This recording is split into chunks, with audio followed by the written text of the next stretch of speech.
Imagine going through life thinking you're doing everything right, only to wake up one day and realize you've been avoiding the truth. Not because you're weak, not because you're a coward, but because no one ever told you what to really look for. Most men go through life with blinders on, working hard, chasing success, trying to be enough, without ever stopping to face the truths that actually shape them. But here's the reality. Life doesn't care about your feelings. It doesn't care if you're tired, uncertain, or overwhelmed. It demands strength, clarity, and brutal honesty. And if you ignore that truth for too long, it will hit you hard when you're least prepared for it. Today, that ends. Today, you're going to face 40 brutal truths that most men never look in the eye. Not because it's easy, but because it's necessary. Because the man who dares to see the truth is the one who becomes unbreakable. These truths are not meant to comfort you. They're meant to wake you up, to sharpen you, to force you to stop making excuses and start living with purpose. So before we begin, I want you to make a decision. Write this in the comments. I choose truth over comfort. You're not just typing words, you're making a vow to yourself, to face what others avoid, to grow where others stay stuck. So write it down, say it out loud, burn it into your mind. Now take a breath, and let's begin. Number 1, your trauma is not your fault, but it's still your responsibility. Listen, life has hurt you. Maybe it was when you were young. Maybe it happened yesterday. Maybe you carry pain so deep that you've stopped talking about it because you think no one would understand. That pain wasn't your choice, it wasn't your fault, but now it's yours, and it's your job to deal with it. You have 2 options. You can hold on to that pain and let it define you, or you can face it, carry it, and grow stronger because of it. No one else is going to do it for you. No one is coming to fix what happened. No one is going to take that weight off your shoulders. It's yours now, so you either carry it with strength or it breaks you slowly over time. Some men stay stuck for years because they keep asking, "Why did this happen to me?" That's the wrong question. You're not here to understand the chaos of life. You're here to master yourself in the middle of it. What happened to you may never make sense, but what you do with it from this point forward, that's where your power begins. The Stoics understood this better than anyone. Epictetus was born a slave. He was beaten, controlled, owned. But he didn't stay bitter. He didn't live his life pointing fingers. He took ownership of his mind, even when he had no control over his body. He turned his pain into philosophy, into strength, into clarity. That's what you must do. Carrying trauma isn't weakness. Pretending it doesn't exist is. You don't heal by hiding from it. You heal by facing it, slowly, day by day, even when it burns. That doesn't mean you forget it. It means you stop letting it run your life from the shadows. And yes, it will be uncomfortable. Some days, it will hurt more than you thought possible. But the man you become on the other side of that pain, that man is dangerous. Not because he's violent, but because he's unshakable, he's calm, he's focused, he's forged by fire. You don't need to be perfect. You need to be responsible. You need to stop blaming your past for the choices you make now. Maybe someone abandoned you. Maybe you were lied to, betrayed, humiliated. But if you keep repeating the same damage in your own life, that's on you, not them. Take a hard look at your habits. Are you drinking it away? Avoiding it with distractions? Hiding behind excuses? That's not healing. That's running. And the longer you run, the heavier it gets. So what do? You face it. You write about it. You talk to someone. You sit in silence and feel the weight of it instead of avoiding it. You train, you read, you get stronger, not just physically but mentally. You become the kind of man who does not break every time life punches him in the chest. There's no glory in staying wounded. The world is already full of men who carry their trauma like chains. Be the man who breaks his, not for applause, not for attention, but because you know it's time. It's time to stop letting your pain control your future. It's time to take responsibility for your healing. Not because it's fair, not because it's easy, but because it's necessary. You are not broken, you are becoming. Now take the weight and walk forward. Number 2, no one owes you closure. Let's be real. People will hurt you. They'll leave without saying goodbye. They'll lie, betray, walk away, or disappear when you needed them most. And after they're gone, you'll be left with questions. You'll want answers. You'll want a reason. You'll crave some final words, something to help it all make sense. But here's the truth you need to face. You may never get it, and you don't need it. No one owes you closure. Not your ex, not your father, not the friend who ghosted you, not the person who did you wrong and never looked back. Waiting for them to explain themselves is like waiting for a storm to apologize for the damage it caused. It's not going to happen. And even if it did, would it really change anything? The pain already happened. The damage is done. The only thing left now is what you choose to do with it. Some men stay stuck for years, replaying the same conversation in their heads, hoping for that one message, that one apology, that one moment that makes the pain make sense. But that moment rarely comes, and even if it does, it rarely satisfies, because closure doesn't come from them, it comes from you. You have to close your own chapters.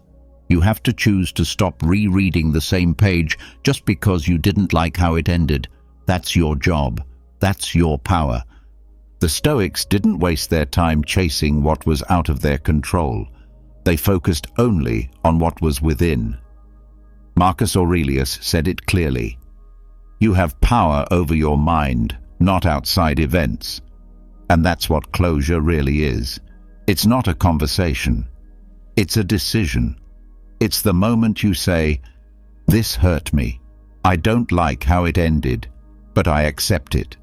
And I'm moving forward anyway. You're not weak for wanting peace. You're human. But peace is not something you're given. It's something you create. You don't need someone to validate your pain in order to let go of it. You don't need them to feel bad. You don't need their permission to move on. You just need to stop giving them space in your mind. They've already taken enough. Don't give them more. It's not about pretending it didn't hurt. It's about deciding it doesn't get to hurt you forever. That's where real strength is. That's where Stoic discipline lives. Not in coldness, but in control. Ask yourself this. How much time have you already spent hoping for an explanation that never came? How many hours, days, months have you wasted carrying confusion that isn't yours to fix? Let it go. Not for them, for you. When you release the need for closure, you take your power back. You stop waiting. You stop needing. You start building. That's when things change. That's when you go from wounded to wise. And here's the truth that most men ignore. Closure is not something you get. It's something you give yourself. You look in the mirror and say, this didn't end how I wanted, but it ends now, and I'm walking forward with my head high and my hands clean. No one owes you closure, so stop chasing it. Create it and move on. Number 3, you might never forgive yourself, and that's okay. There are things you've done that you wish you could take back. Words you said in anger. People you hurt. Opportunities you wasted. Times you stayed silent when you should have spoken, or acted when you should have walked away. And now you carry it, quietly, heavily, every day. And maybe people tell you, just forgive yourself. But here's the truth. What if you can't? What if every time you try, that guilt comes back stronger? What if there's a part of you that doesn't want to let it go? Because deep down, you feel like you don't deserve to. Let me tell you something most people won't. You might never fully forgive yourself, and that's okay. Some things stay with you. They should. They're reminders, lessons, scars. They shape the man you become. Forgiveness isn't always about wiping the slate clean. It's about learning how to carry the weight without letting it crush you. You don't have to erase your past to move forward. You don't have to feel healed to start building. You just have to stop letting your mistakes chain you down. The Stoics didn't teach perfection. They taught ownership. They knew humans are flawed, that we all fall short. But what matters is what you do after. Do you run from it, numb it, deny it? Or do you face it, own it, and use it to sharpen your character? Marcus Aurelius wrote reminders to himself, not because he was proud of who he was every day, but because he knew how easy it was to slip, to forget his principles, to act in ways he would regret. And yet, he didn't let those moments define him. He used them. That's the key. You may never look in the mirror and say, I fully forgive myself. But you can look in the mirror and say, I refuse to keep punishing myself. I will use my pain. I will do better. I will live in a way that honors the lessons I've learned. That's what strength looks like. Some days that guilt will still whisper in your ear. It'll try to remind you of who you used to be. But instead of trying to silence it, listen and respond. Say, yes, I did that, but I'm not that man anymore. I'm building someone better now. You don't need to feel perfect to be improving. You don't need peace to have purpose.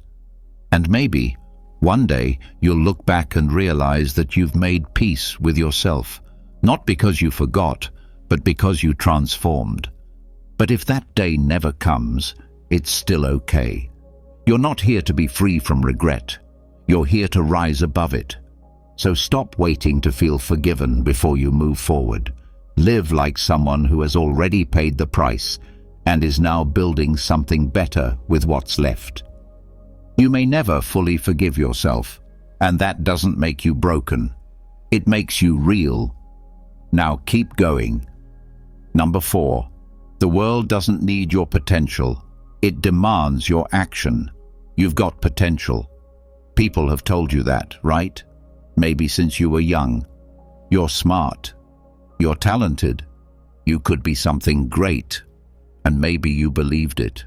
Maybe you still do. You walk around with all this untapped power, all these ideas, dreams, and plans in your head. But here's the brutal truth.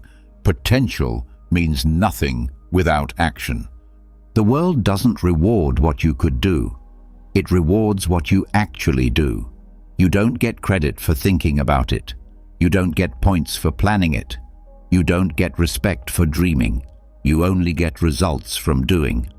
Too many men hide behind potential like it's a shield. They say, I'm just not ready yet, or I could do that if I wanted to, or worse, one day I will. But one day turns into weeks, then months, then years. And before they know it, their potential becomes regret. Understand this. The longer you wait to act, the heavier that potential becomes. It turns into pressure, into anxiety, into shame. You start to feel like a fraud because deep down you know you're capable of more, but you're not doing anything about it. That's the weight of unused talent, and it crushes slowly. The Stoics weren't interested in what you claimed you could do. They were interested in how you lived, what you practiced, what you proved through your behavior.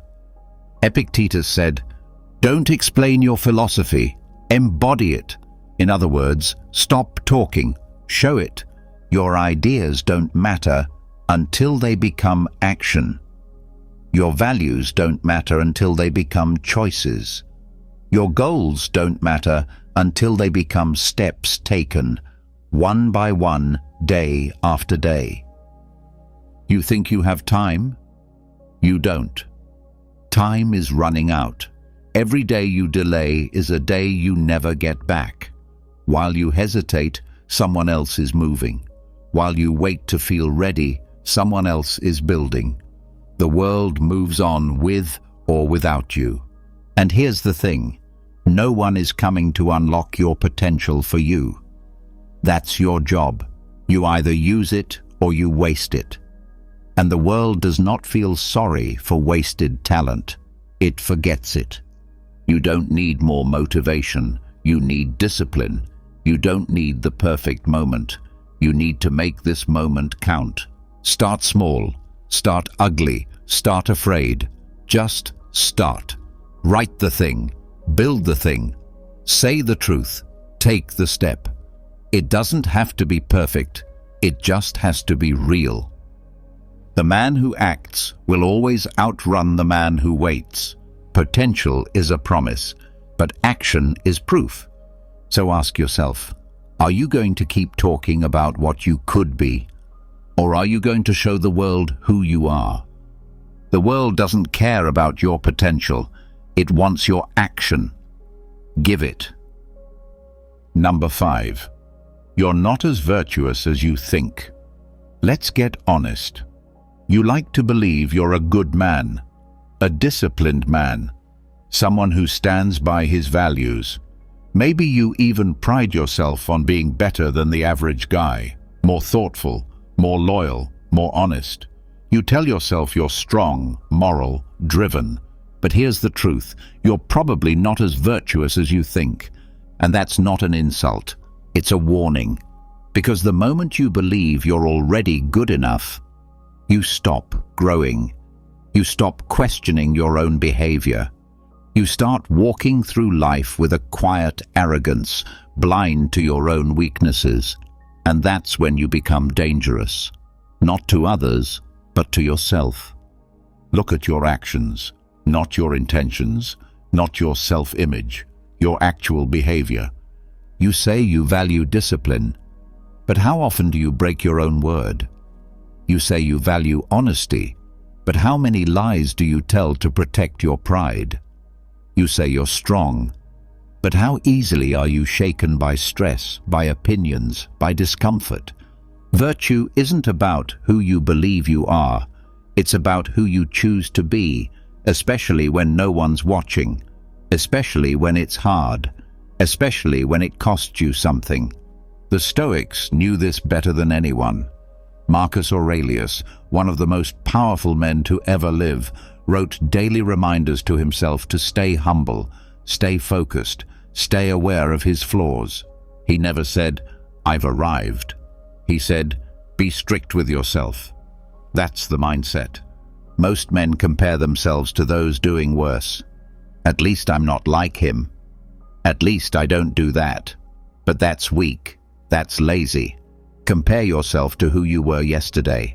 And if the answer is the same, then you're not moving forward. You're just floating. You want to be virtuous? Then test yourself. Not with words, with actions, with discomfort, with honesty. Wake up earlier than you want to. Say no to that easy escape you always run to.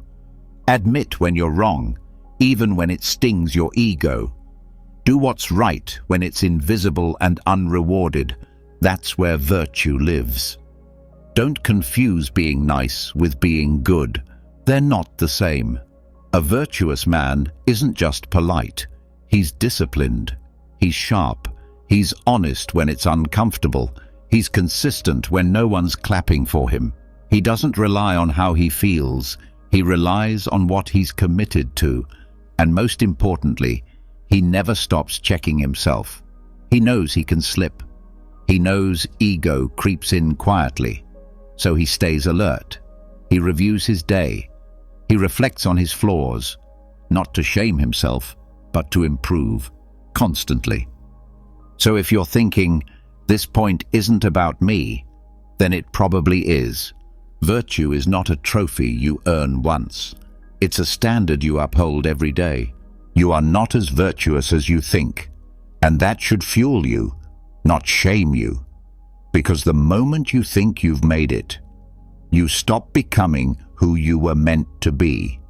Stay sharp, stay humble, stay honest, and keep climbing. Number 6. Your emotions are not your identity. You feel angry, you feel anxious, you feel sad, lost, maybe even broken. That's okay. You're human. You're going to feel things, deep things, dark things.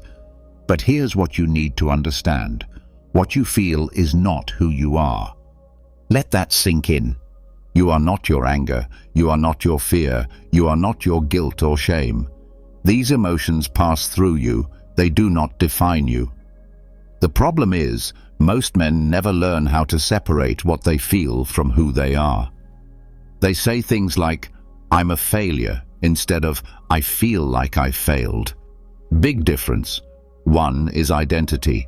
The other is experience. The Stoics understood this perfectly. They didn't reject emotion. They studied it. They faced it.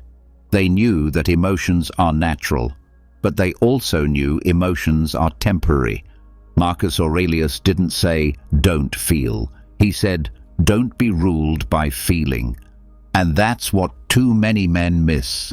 They think if they feel weak, they are weak. If they feel sad, they are broken. If they feel lost, they are lost. But you are not your passing storms. You are the one who stands through them. That's what strength looks like. It's not about being numb. It's about not being owned. Because when you believe that your emotions are your identity, you start living in reaction. You let your feelings steer the wheel. One bad day, and suddenly you tell yourself a story that you're worthless. One mistake, and you decide you're a failure. One heartbreak, and you think you're unlovable. That's not clarity, that's confusion. Think about this.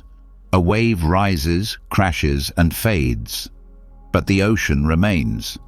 You are the ocean. Your emotions are the waves. Let them rise. Let them fall. Just don't forget who you are underneath them.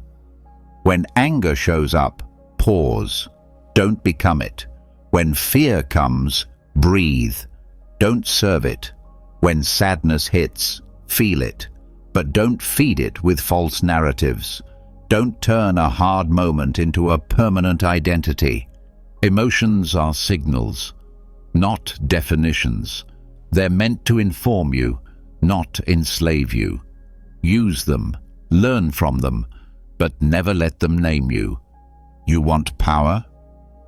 Then learn to sit with your emotions without letting them control your words, your actions, or your beliefs about yourself. That's emotional discipline. That's Stoicism in practice. And no, it's not easy. You'll fail, you'll react, you'll regret. But the goal isn't to become emotionless. The goal is to become anchored. A man who feels deeply but still chooses his direction. Who hears the noise in his head but listens to his principles instead. So, the next time you feel like you're drowning in emotion, remember, you are not the storm. You are the ship. Steer, don't drift. Your emotions are real, but they are not you. Hold the line. Number 7. You are complicit in your own distractions. Let's not sugarcoat this. You say you want focus. You say you want clarity.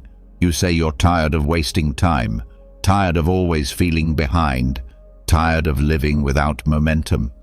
But here's the truth. You're not just a victim of distraction, you're a participant.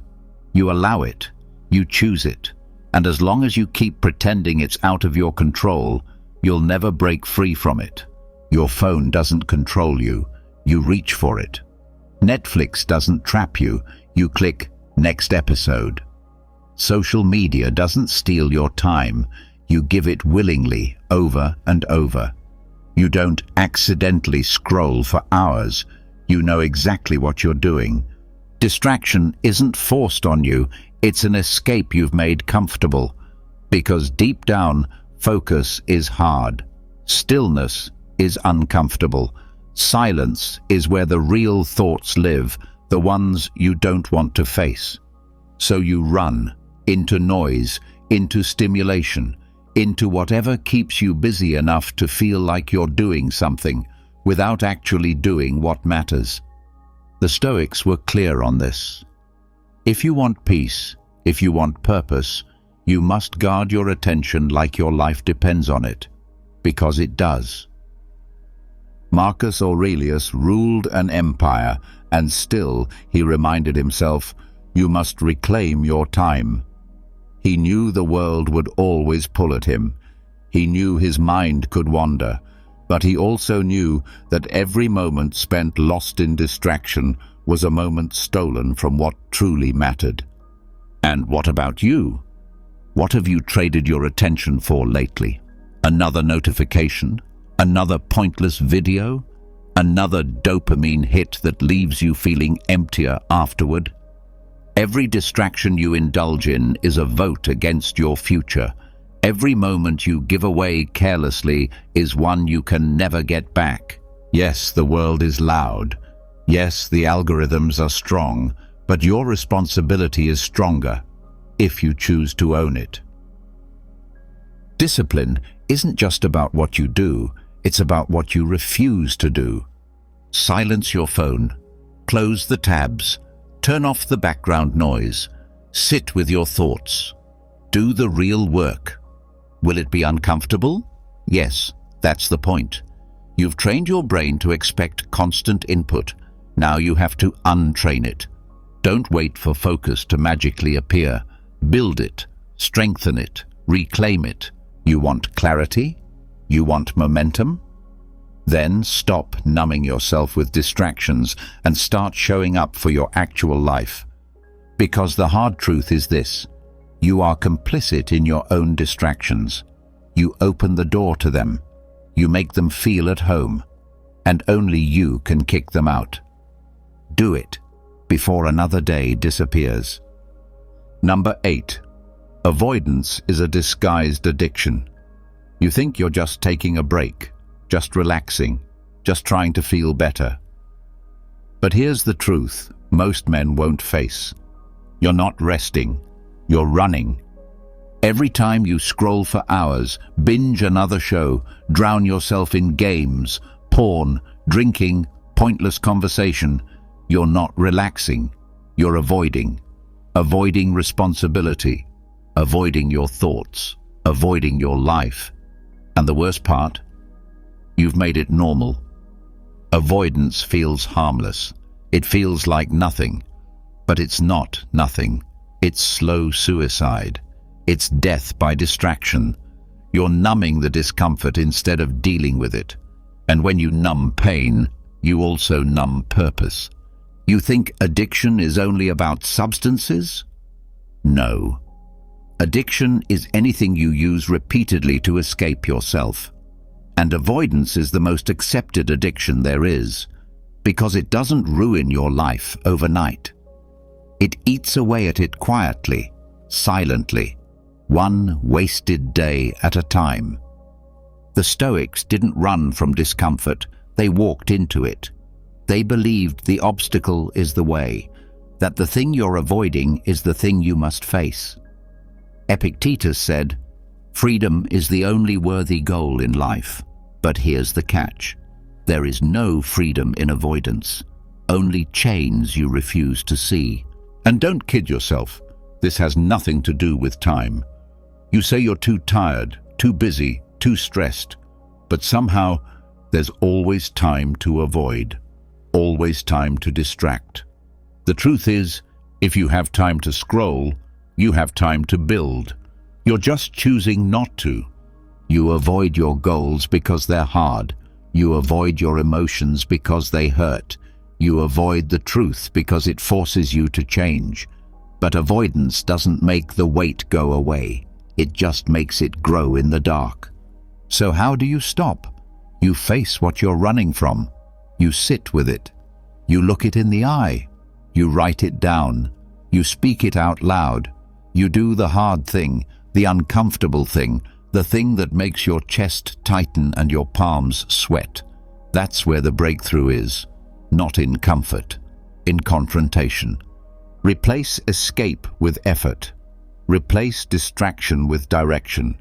Replace numbing with action. And yes, it'll be hard. You'll want to quit. But every time you resist the urge to run, you get stronger. Every time you stay present with discomfort, you take back control. You don't need more entertainment, you need more courage. You don't need another escape, you need a mission. Because the man who avoids pain never grows, but the man who faces it, he becomes fireproof. So ask yourself honestly, what are you avoiding, and what is it costing you? Avoidance is not peace, it's fear in disguise, and fear grows stronger every time you feed it. Kill the habit, face the hard thing, choose action over escape, every single time. Number 9, inner peace isn't pleasant. It's often boring, even painful. Everyone talks about wanting peace. I just want to feel calm. I want a quiet mind. I want inner peace. But let me ask you something. Do you really? Or do you just want a softer kind of comfort? Because real peace, the kind that lasts, is not fireworks. It's not dopamine. It's not a highlight reel. It's quiet. It's simple. And often, it's boring. Sometimes, it's even painful. Let's be honest. You've been trained by noise, constant input, notifications, quick entertainment, fast answers. You're used to being overstimulated. So when things finally get quiet, when there's no one to text, no music playing, no screen glowing, you start to itch. You get restless. You say you're bored. But that boredom, that's your mind detoxing from chaos. That discomfort, that's your nervous system coming off the high of constant distraction. And it feels awful at first. You're not used to peace. You're addicted to stimulation. And when you start to let go of the noise, when you sit in silence, when you don't reach for your phone, when you don't chase the next thrill, you meet yourself. The real you, the thoughts you've been avoiding, the memories you buried, the truth you don't want to deal with. That's where peace begins, not in running, but in sitting still. The Stoics didn't chase comfort. They chased clarity. Marcus Aurelius sat alone every morning, writing to himself about death, duty, suffering, and self-control. Not because it felt good, but because it kept him grounded. Epictetus told his students, "If you want peace, stop trying to control everything. Stop escaping your emotions. Stop chasing things outside of you. Inner peace doesn't come from getting everything you want. It comes from needing less. It doesn't come from always feeling good. It comes from learning to be still when you don't. And yes, it will feel boring, because drama is addictive. And without it, your life might feel empty at first. But that emptiness is space, and space is where real growth begins. Inner peace is choosing not to respond to everything that pokes at you. It's watching your anger rise and letting it fall. It's hearing the noise and not reaching for it. It's walking away from arguments you could win, because peace is worth more than being right. But don't confuse peace with weakness. Peace is power under control. Peace is restraint. Peace is choosing silence, even when your ego is screaming. So, if you're chasing a life that's always exciting, always intense, always loud, you're not chasing peace, you're chasing distraction. And that's fine, until it burns you out. At some point you'll realize that all the scrolling, chasing, pleasing, proving, it never made you calm. It just kept you busy. And when you finally get tired of that, you'll sit in silence. And it will hurt. And it will bore you. And that's exactly where the work begins. Inner peace isn't pleasant. It's earned. It's simple. It's steady. And most of all, it's yours when you're finally ready to stop running from yourself. Number 10. Growth feels like failure until hindsight sets in. You think growth feels good? Like motivation, like momentum, like success. It doesn't. Not at first. Not in the middle. Growth, real growth, feels like confusion, like chaos, like you're doing everything wrong, like you're falling apart. And here's the truth most men ignore. You don't feel yourself growing while it's happening. You feel like you're failing. You look around and nothing makes sense. The habits you used to rely on no longer work. The people you used to fit in with start to feel distant. The routines, the beliefs, the life you built, it starts to crack. That's not weakness, that's the process. Growth means change, and change means friction. You're breaking old patterns, shedding old skin. And that doesn't feel clean. It feels like you're lost. But you're not lost. You're leveling up, blindfolded. The Stoics never promised comfort. They promised clarity after struggle. Marcus Aurelius wrote about how hardship strengthens the soul, how pressure reveals who we really are. But in the moment, he didn't feel wise. He felt overwhelmed, like you do. That's how growth works. Think of it like this. When you're in the gym tearing your muscles, it doesn't feel like strength. It feels like pain. It's only days later, when the soreness fades, that the results begin to show. Same with life. The pain you feel now might be your next breakthrough in disguise. But here's the danger.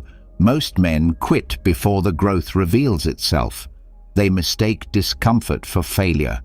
They hit resistance and assume they're on the wrong path. But resistance is the sign that you're on the right one. No resistance means no challenge. No challenge means no change. So, if it's hard, good. That means you're not stuck. That means you're moving. But you need patience, discipline, vision. You need to say to yourself, this doesn't feel good right now, but I trust that this is doing something in me.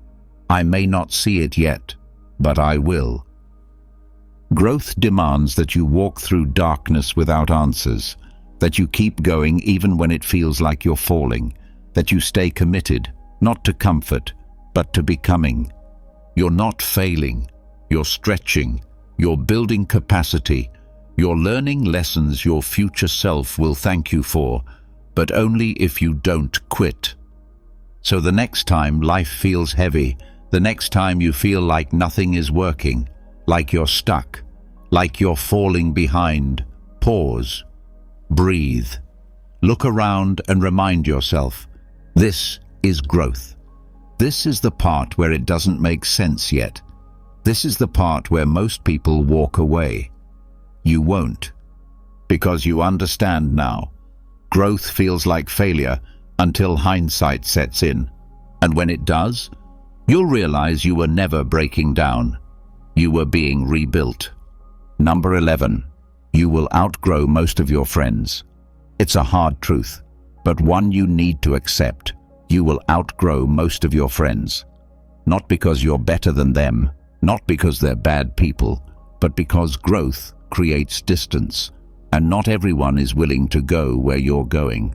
You won't always walk beside the people you started with. Some of them will stay where they are, comfortable, stagnant, repeating the same cycles.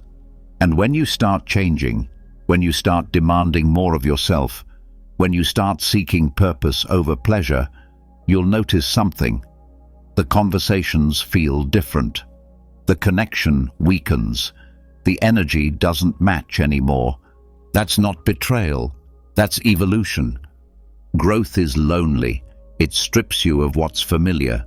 It forces you to question the people around you. Are they helping you become stronger, or are they pulling you back into the man you used to be? The Stoics were ruthless about this. They warned that your company shapes your character, that if you spend your time with people who value comfort over discipline, you'll start to do the same. If you surround yourself with men who mock self-improvement, who laugh at your ambition, who waste their lives in distraction, you will become like them. It doesn't matter how strong your will is. Environment beats willpower over time. Marcus Aurelius wrote, "It's time you realize that you have something in you more powerful than the things that affect you." But that doesn't mean you walk alone forever. It means you walk with those who fuel that power, not weaken it.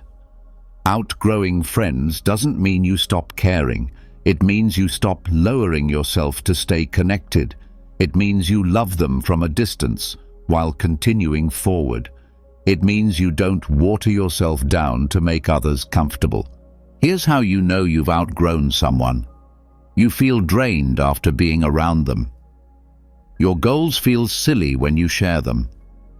They laugh at your discipline. They want the old version of you, the one who didn't challenge them. And here's the part no one talks about. They'll notice it too. They'll feel the distance. Some will resent it. Some will try to guilt you. You've changed. You're different now. And you know what? They're right. You have changed. That's the whole point. You're not meant to stay the same. You're supposed to grow. You're supposed to evolve. You're supposed to outgrow the people who refuse to rise with you. So don't hold yourself back out of loyalty to who you used to be. Don't shrink just to stay liked. Don't fear being alone. It's better to walk alone toward your future than to stay surrounded by people chained to the past. Yes, it will hurt. Yes, you'll miss some of them. But missing them doesn't mean you belong with them. It means they were part of your path, not your destination. You will outgrow most of your friends. And that's not failure. That's a sign you're on the right path. Let them stay where they are. You keep climbing. Number 12. Being disliked is a side effect of living with principle. Let's get this straight. If you live with real values, if you speak truth, if you stand for something solid in a world built on approval and comfort, you will be disliked. And that's not a flaw. That's a sign you're doing something right. Most men are terrified of being misunderstood. They shapeshift. They say what's safe. They follow the crowd. Why? Because they think being liked equals being respected. It doesn't. Being liked is easy. Just say what people want to hear. Do what they expect. Stay soft. Stay silent. Stay small. But the man who lives by principle, the man who says no when everyone else says yes, the man who holds the line when it would be easier to fold, that man gets resistance. He gets judged. He gets called stubborn, arrogant, harsh, cold. That's the price. And if you're not willing to pay that price, you'll never be free. The Stoics knew this. Marcus Aurelius ruled with discipline and inner strength, not with charm. Epictetus didn't care what the crowd thought. He cared about character, principle over popularity, every time. You say you want to be respected, then stop chasing approval. Respect doesn't come from being liked. It comes from being clear. Clear on your values, clear on your standards, clear on what you will and will not tolerate from others and from yourself. But here's the hard truth. When you become clear, people will react. When you set boundaries, some will feel offended. When you refuse to play along, some will distance themselves. Good. Let them. Because if your values offend someone, That's their problem, not yours. Not everyone will understand your journey. Not everyone will support your decisions. Some people will hate your discipline. Others will resent your focus. Let them. You weren't built to please them. You were built to become who you were meant to be. You can't live a strong life while constantly asking, will they approve? You can't lead, grow, or rise if your first thought is, what will they think? Let them think. Let them talk. Let them walk away if they need to. You're not here to be liked. You're here to be grounded, to be solid, to be a man whose word means something, whose presence commands respect, not because he demands it, but because he lives in alignment with what he believes, even when it costs him. So the next time you feel the sting of someone pulling back, disapproving, mocking, rejecting, don't flinch, don't shrink, don't apologize for having a spine, because in the end, the world doesn't need more agreeable men. It needs more principled ones. Being disliked isn't a sign of failure. It's a side effect of living with principle. And if you feel that, good. Keep going. Number 13. Your family might be the first thing you must detach from. This one cuts deep, but it needs to be said. Sometimes the very people who raised you, who share your blood, who say they love you, are the ones holding you back the most. And if you want to grow, if you want to become the man you're meant to be, you might have to do the hardest thing of all, detach from them. This doesn't mean you stop loving them. It doesn't mean you hate them. It means you stop allowing their expectations, their fears, their wounds, and their limitations to shape your life. You see, family can be a blessing, but they can also be a cage. Maybe they don't believe in your goals. Maybe they talk down to you. Maybe they guilt you every time you try to break out of the mold. Or maybe they raised you in dysfunction and now expect you to pretend everything is fine. But here's the truth. Just because they gave you life doesn't mean they own it. And the Stoics were clear. Your duty is to truth and virtue, not to comfort and tradition. Epictetus said, "If you want to improve, be content to be thought foolish and stupid." Sometimes that means strangers. Sometimes that means your own blood. You might be the first in your family to try and break the cycle, to rise above poverty, addiction, emotional chaos, or small thinking. And when you do, don't expect applause. Expect resistance. Expect jealousy. Expect emotional manipulation. They'll say you've changed. They'll call you selfish. They'll try to pull you back home. But home isn't always a safe place. Sometimes it's where the damage started. Detaching doesn't mean cutting them off in anger. It means accepting that their version of love might be limited, that their way of thinking doesn't fit your future, that their approval isn't required for your evolution. It means letting go of the fantasy that they'll suddenly understand you, that they'll cheer you on, that they'll become who you always hoped they'd be. They might not. And that's okay. You're not here to live the life they wanted for you. You're here to live the life you were built for. That takes strength.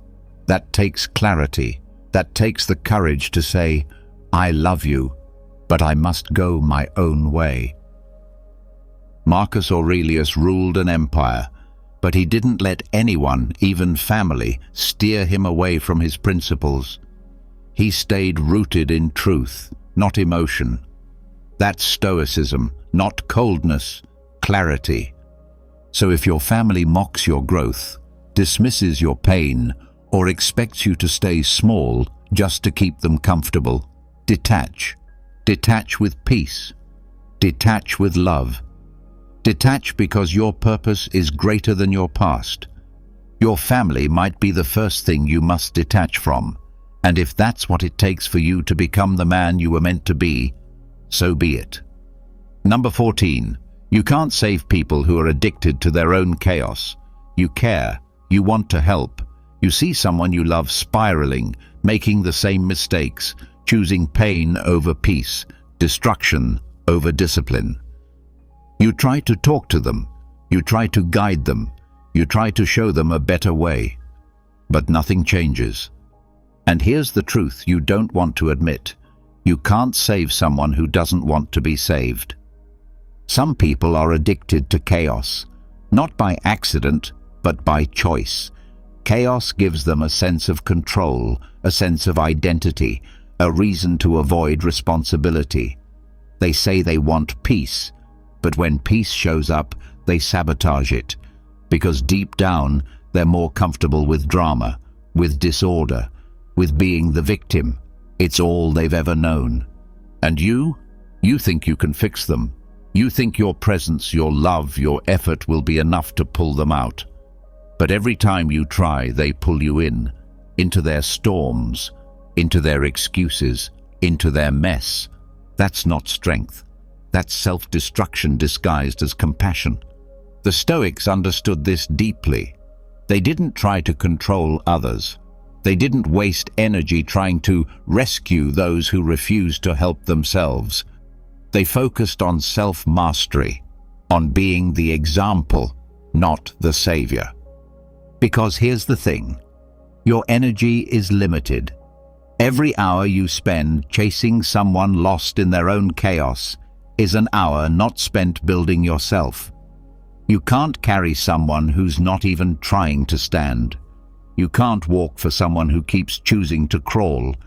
It's not cruel to step back. It's not selfish to protect your peace. In fact, sometimes the most powerful thing you can do for someone is let them fall. Let them feel the consequences. Let them hit bottom. Because rock bottom is where some people finally wake up. But they have to want it. You can't force someone to change. You can offer truth. You can model strength. But after that, it's up to them. If they keep choosing chaos, that's their battle, not yours. And yes, it will hurt. Especially if it's someone close to you, a friend, a partner, a brother. But remember this, saving someone who doesn't want to be saved is not noble. It's a trap.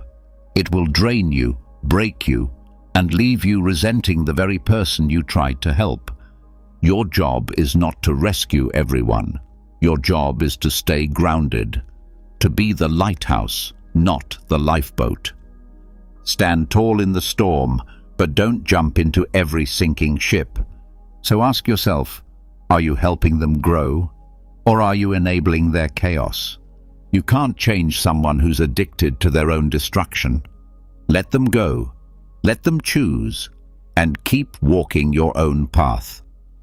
Number 15. Real love has more to do with duty than passion. You've been lied to about love.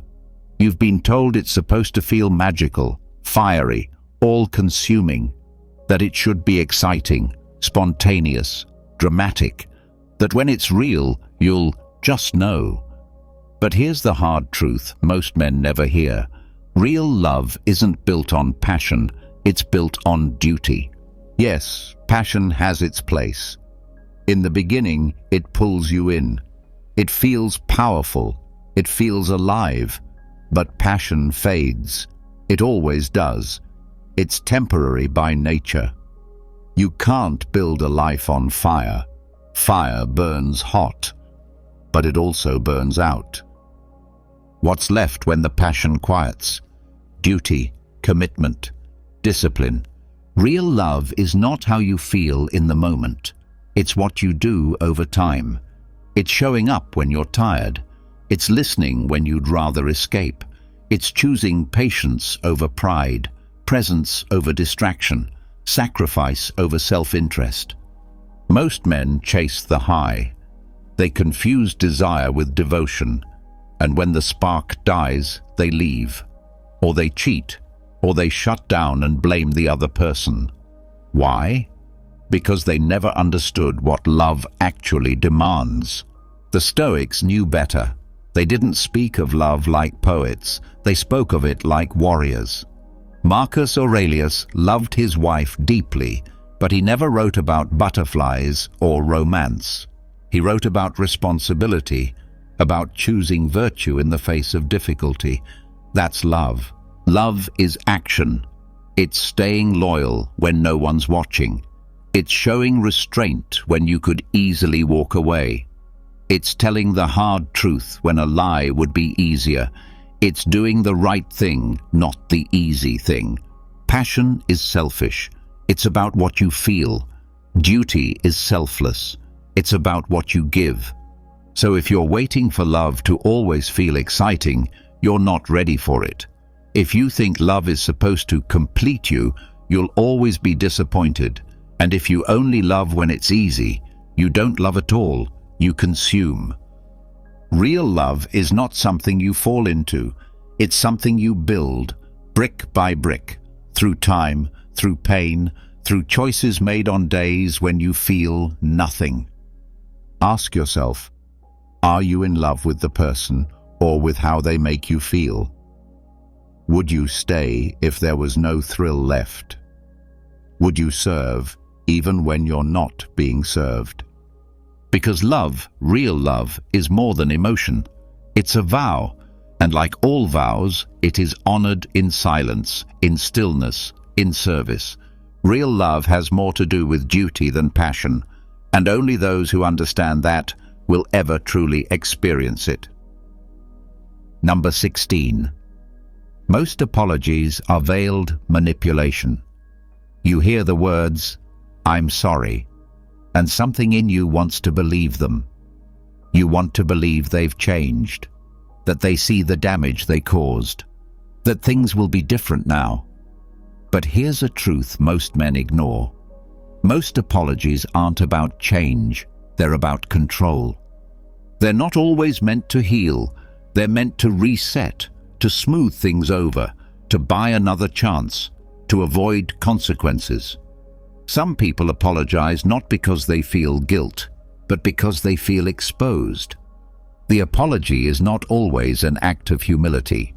Sometimes it's a weapon, a way to keep you emotionally tied, to lower your defenses, to get back into your life without having to do the real work. And if you're not paying attention, you'll fall for it. Again and again. The Stoics warned against this kind of emotional blindness.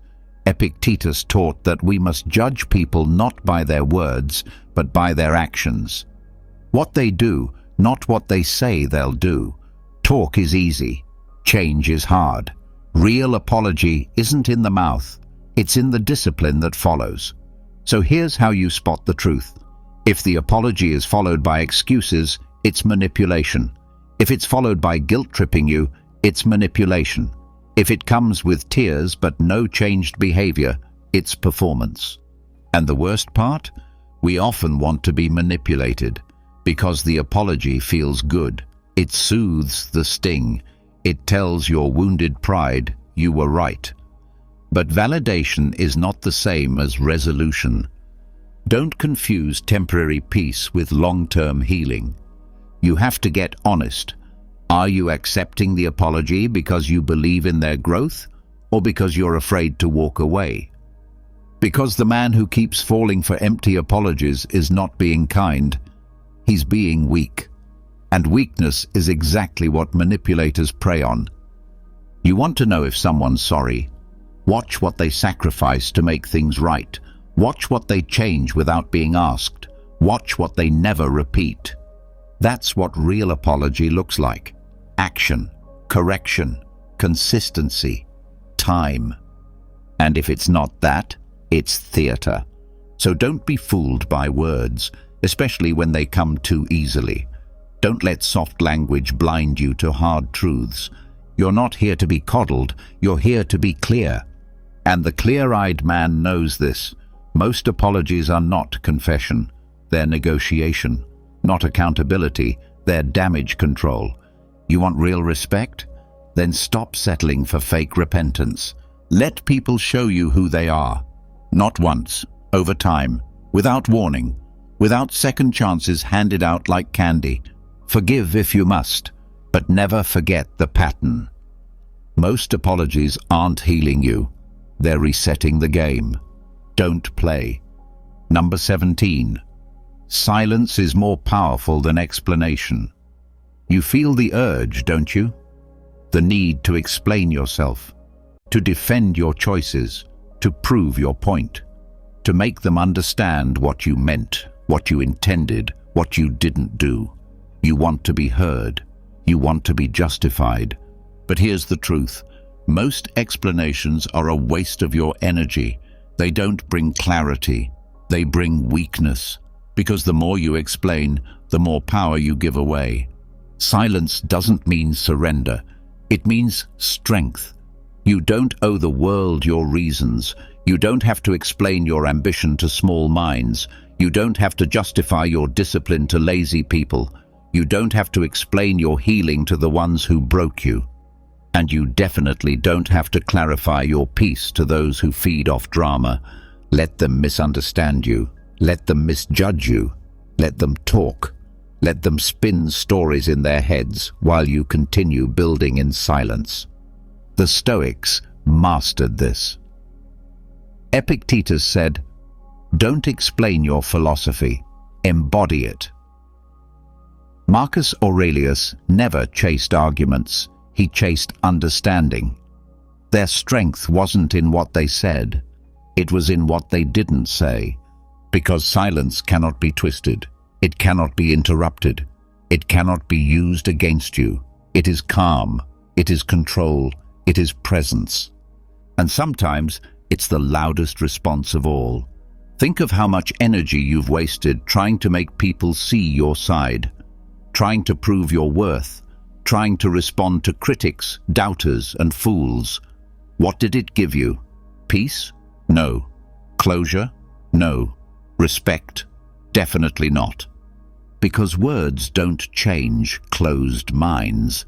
And defending yourself to people committed to misunderstanding you is like trying to hold water with your bare hands. You want to be powerful? Then stop explaining and start doing. Let your results speak. Let your discipline speak. Let your character speak. Not with words, but with time. People hear what they want to hear, but they can't argue with consistency. They can't deny transformation. They can't compete with someone who refuses to react. Silence isn't weakness, it's restraint, it's maturity. It's a message that says, I don't need your approval to keep moving. So the next time someone demands an explanation, pause. Ask yourself, do they actually want to understand, or do they just want control? If it's the latter, say nothing. Let them guess. Because a man in control of his words is in control of his world. Silence is more powerful than explanation. And once you learn to use it, you'll never waste your breath again. Number 18. Kindness doesn't mean weakness, but it will be mistaken for it. You hold the door. You speak with respect. You show patience when others lose their temper. You offer help even when it's not required. And deep down, maybe you wonder, do they see this as strength? Or do they think I'm soft? Here's the truth. Kindness will often be mistaken for weakness. And you need to be okay with that. We live in a world that celebrates dominance, loudness, aggression. The louder the voice, the more attention it gets. The harder the edge, the more people assume there's strength behind it. But real strength doesn't need to raise its voice. It doesn't need to crush others to prove itself. Real strength can be quiet. It can be calm. It can be kind. The Stoics understood this better than anyone. Marcus Aurelius had the power to destroy anyone who disrespected him, yet he chose to lead with patience. He reminded himself daily, be firm in principle, but soft in tone. Why? Because he knew that kindness wasn't weakness, it was control. To show kindness in a harsh world is not easy. It requires restraint, it requires discipline, It requires power over your emotions. It's much easier to lash out, to insult, to dominate. But to respond with calm, to meet aggression with composure, that takes real power.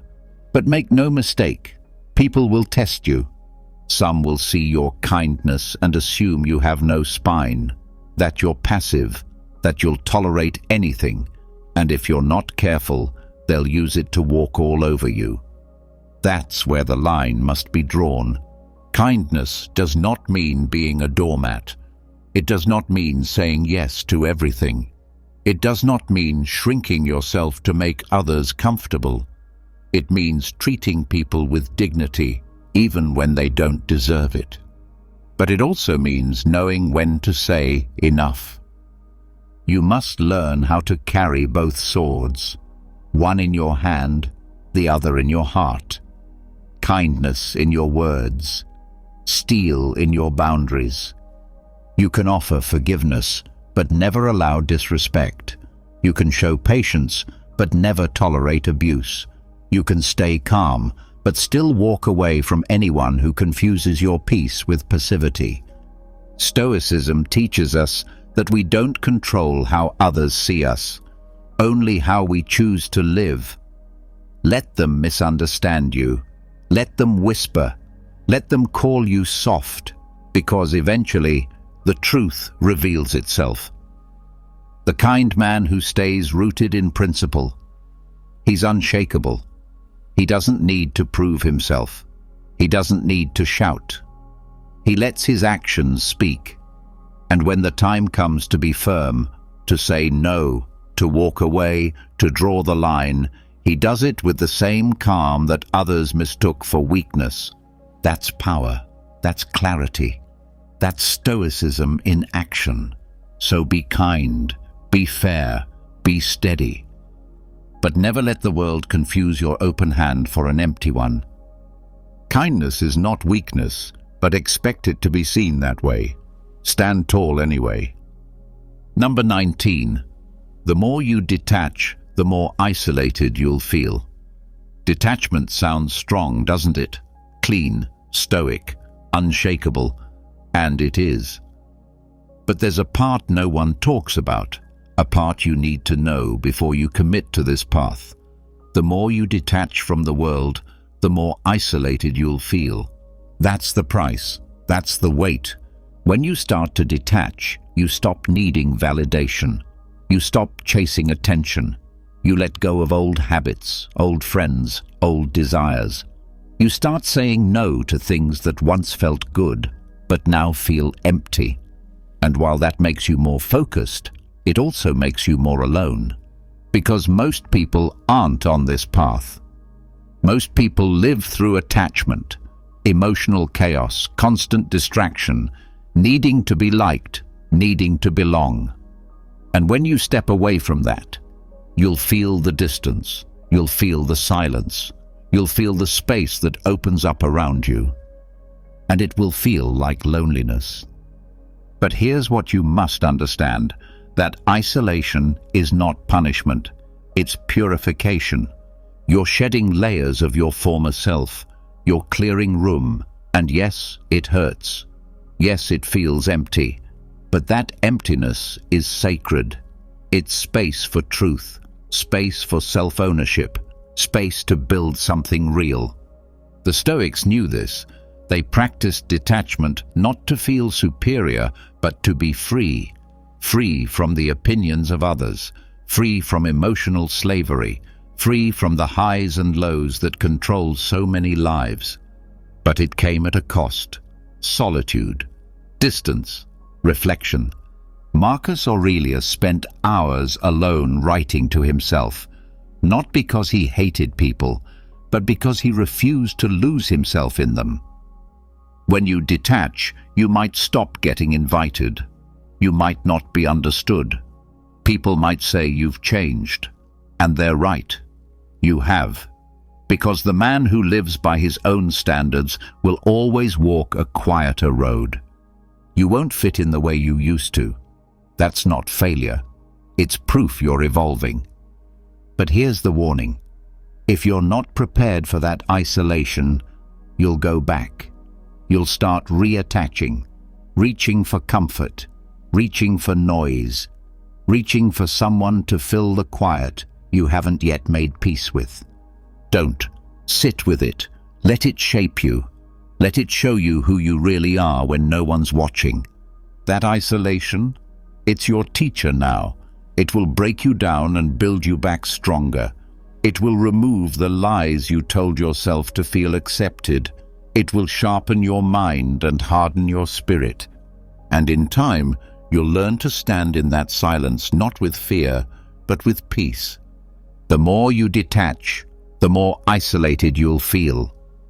But if you endure it, you'll come out the other side unshakable, whole, and truly free. Number 20. People don't want your truth. They want their comfort. You think being honest will earn you respect. You think speaking truth will inspire change. You think if you just show people what's real, what's raw, they'll thank you for it. They won't. Most of the time, they'll resent you for it. Because the truth doesn't feel good. It confronts, it challenges, it breaks illusions. And most people are addicted to illusions. They'd rather stay in the warmth of their comfort than face the cold air of reality. So when you speak truth, you become the problem, not the lie they're living in. You say, "That's not right." They say, "You're judgmental." You say, "You need to change." They say, "You're being harsh." You say, "This is on you." They say, "You don't understand me." But you do. You understand perfectly. That's why it stings. The Stoics never sugar-coated reality. Marcus Aurelius wrote, "If someone can prove me wrong and show me my mistake, I will gladly change." But how many people do you know who live like that? Who actually want to be corrected? Not many, because that kind of humility requires strength, and strength is rare. Most people don't want the truth. They want to feel good. They want approval. They want ease. And if your truth makes them uncomfortable, they will distance themselves from you, not the lie. That's the cost of clarity. You will lose people. You will be called cold, arrogant, even toxic, for simply refusing to play along, for refusing to nod while others drown in their own self-deception. Let them go. Your job is not to make others feel safe in their illusions. Your job is to be clear, steady, and honest, first with yourself, then with the world. But here's the catch. Speak your truth, but speak it with discipline, not with ego, not with pride, not to shame or destroy, but to awaken. And if they can't handle it, so be it. You don't exist to make others comfortable. Comfort doesn't build strength. Comfort doesn't create growth. Truth does. So if you feel isolated because of your honesty, good. That means you've stopped playing the game. That means you've chosen the hard road, the honest road, the real road. And the more you walk it, the more you'll find people who value it, who welcome it, who are tired of being lied to, even by themselves. Those are your people. Few, but solid. So remember this. When you speak truth, expect discomfort. Expect silence. Expect distance. But never trade truth for acceptance. Never trade honesty for popularity. Never swallow your voice to keep someone else asleep. People don't want your truth. They want their comfort. Speak it anyway, and let the rest fall away. Number 21. The need to be seen is a spiritual sickness. There's a voice inside you that wants to be noticed, that wants recognition, attention, praise. You post something and check if they liked it. You speak not just to speak, but to be heard, validated, admired. You want to be seen, you crave it. And at first, it feels harmless. Natural even. Everyone wants to feel important. Everyone wants to matter. But here's the truth most men never face. When you constantly need to be seen, you've already lost yourself. It's a sickness, not of the body, but of the soul. Because the deeper the need to be seen, the more you drift away from who you actually are.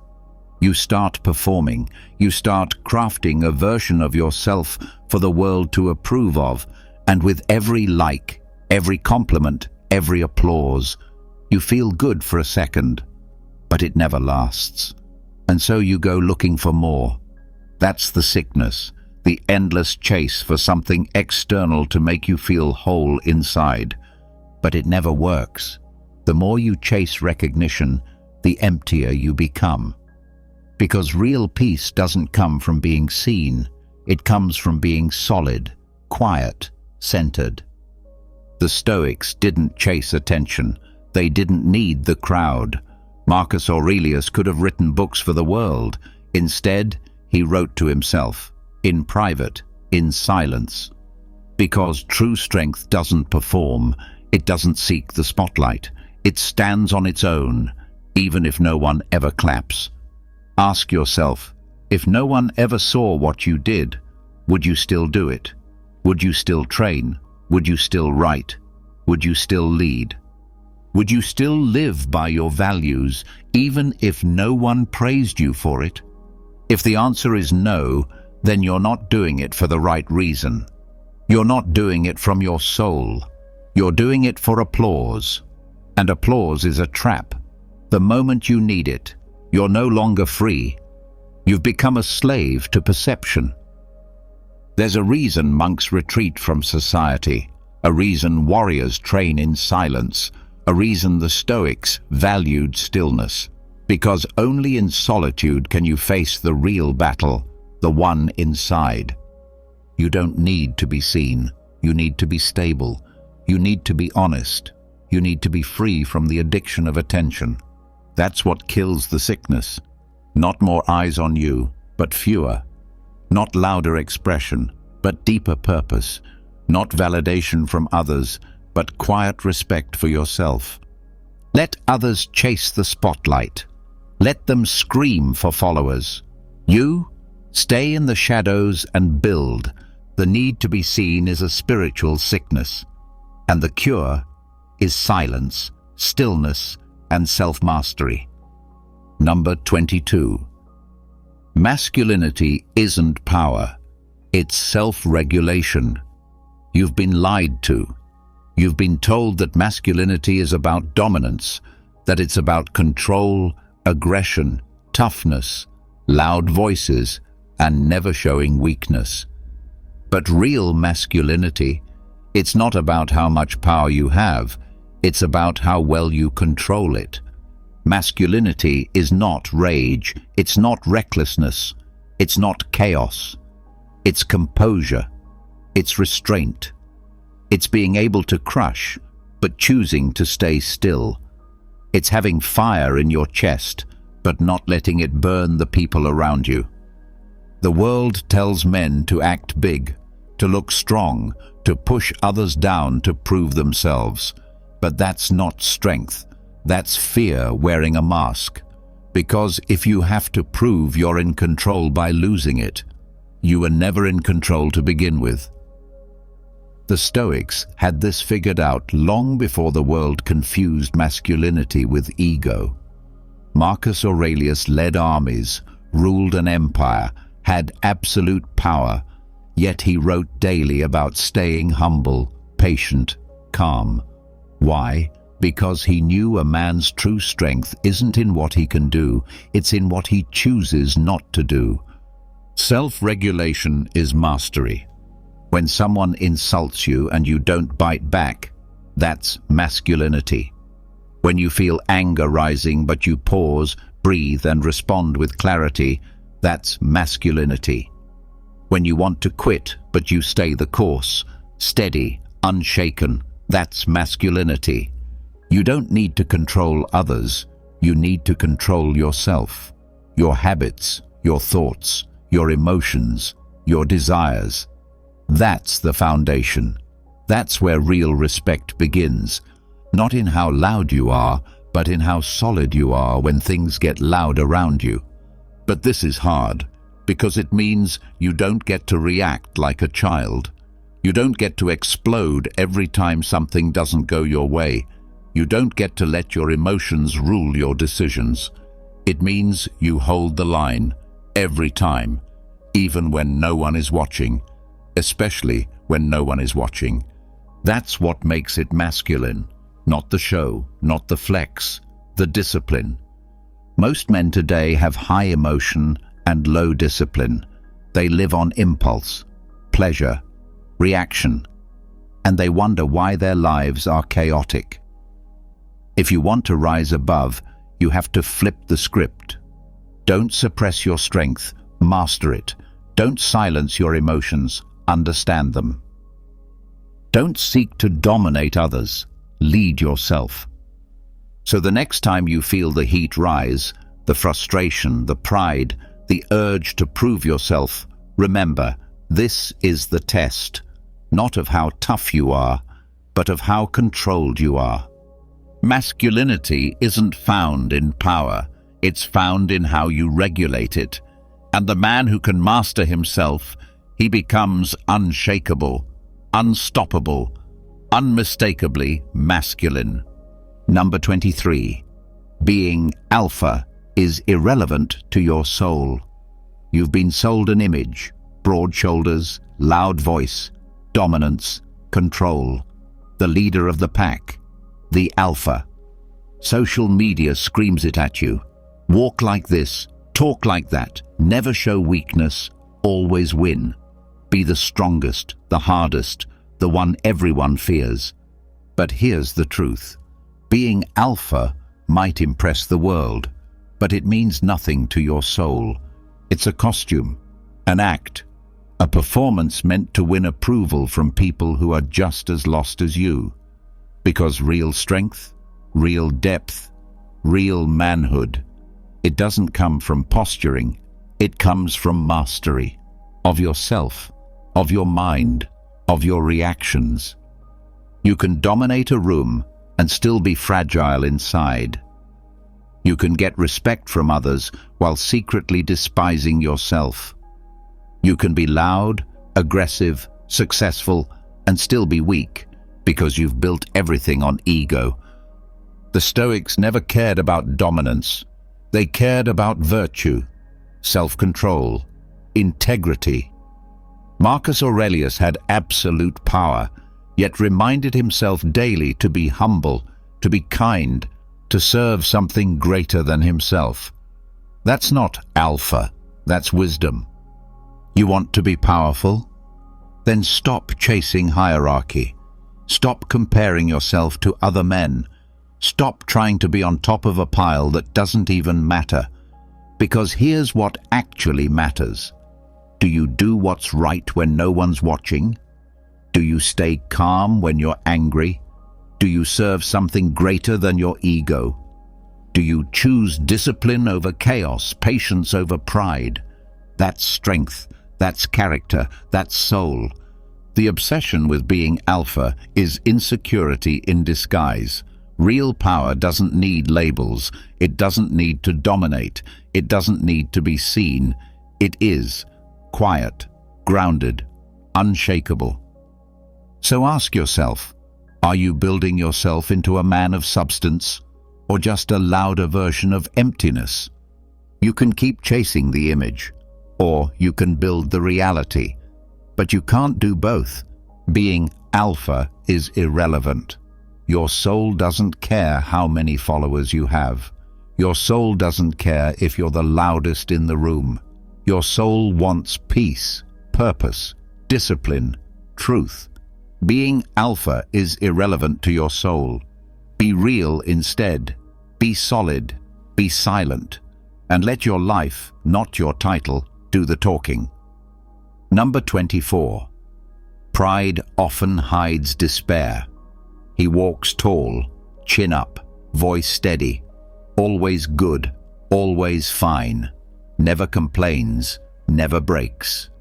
On the outside, he looks solid, untouchable. But on the inside, He's exhausted, numb, drowning. Because here's the truth no one talks about. Pride often hides despair. The louder the pride, the deeper the pain. The more a man says, "I'm good," the more you should wonder what he's carrying. Because real despair doesn't always look like tears. It looks like silence, like distance, like overcompensating with strength to cover a heart that's quietly falling apart. We've been taught that pride is a virtue, that you should never let them see you struggle. That being a man means carrying it all without asking for help. But when pride turns into armor, it stops being strength and starts being a cage. Stoicism teaches strength, yes, but not the fake kind, not the kind that hides. Marcus Aurelius wrote about suffering, about grief, about feeling overwhelmed. He didn't pretend those things didn't exist. He just refused to let them control him. That's the difference. Modern pride says, "I'm fine. Leave me alone." Stoic strength says, "This is hard, but I'm facing it." One is hiding, the other is healing. Pride says asking for help is weak. Despair whispers, "No one would care anyway." Together, they build a wall so high that no light gets in. And the tragic part? No one notices. Because you look strong, you sound strong, you act like nothing's wrong.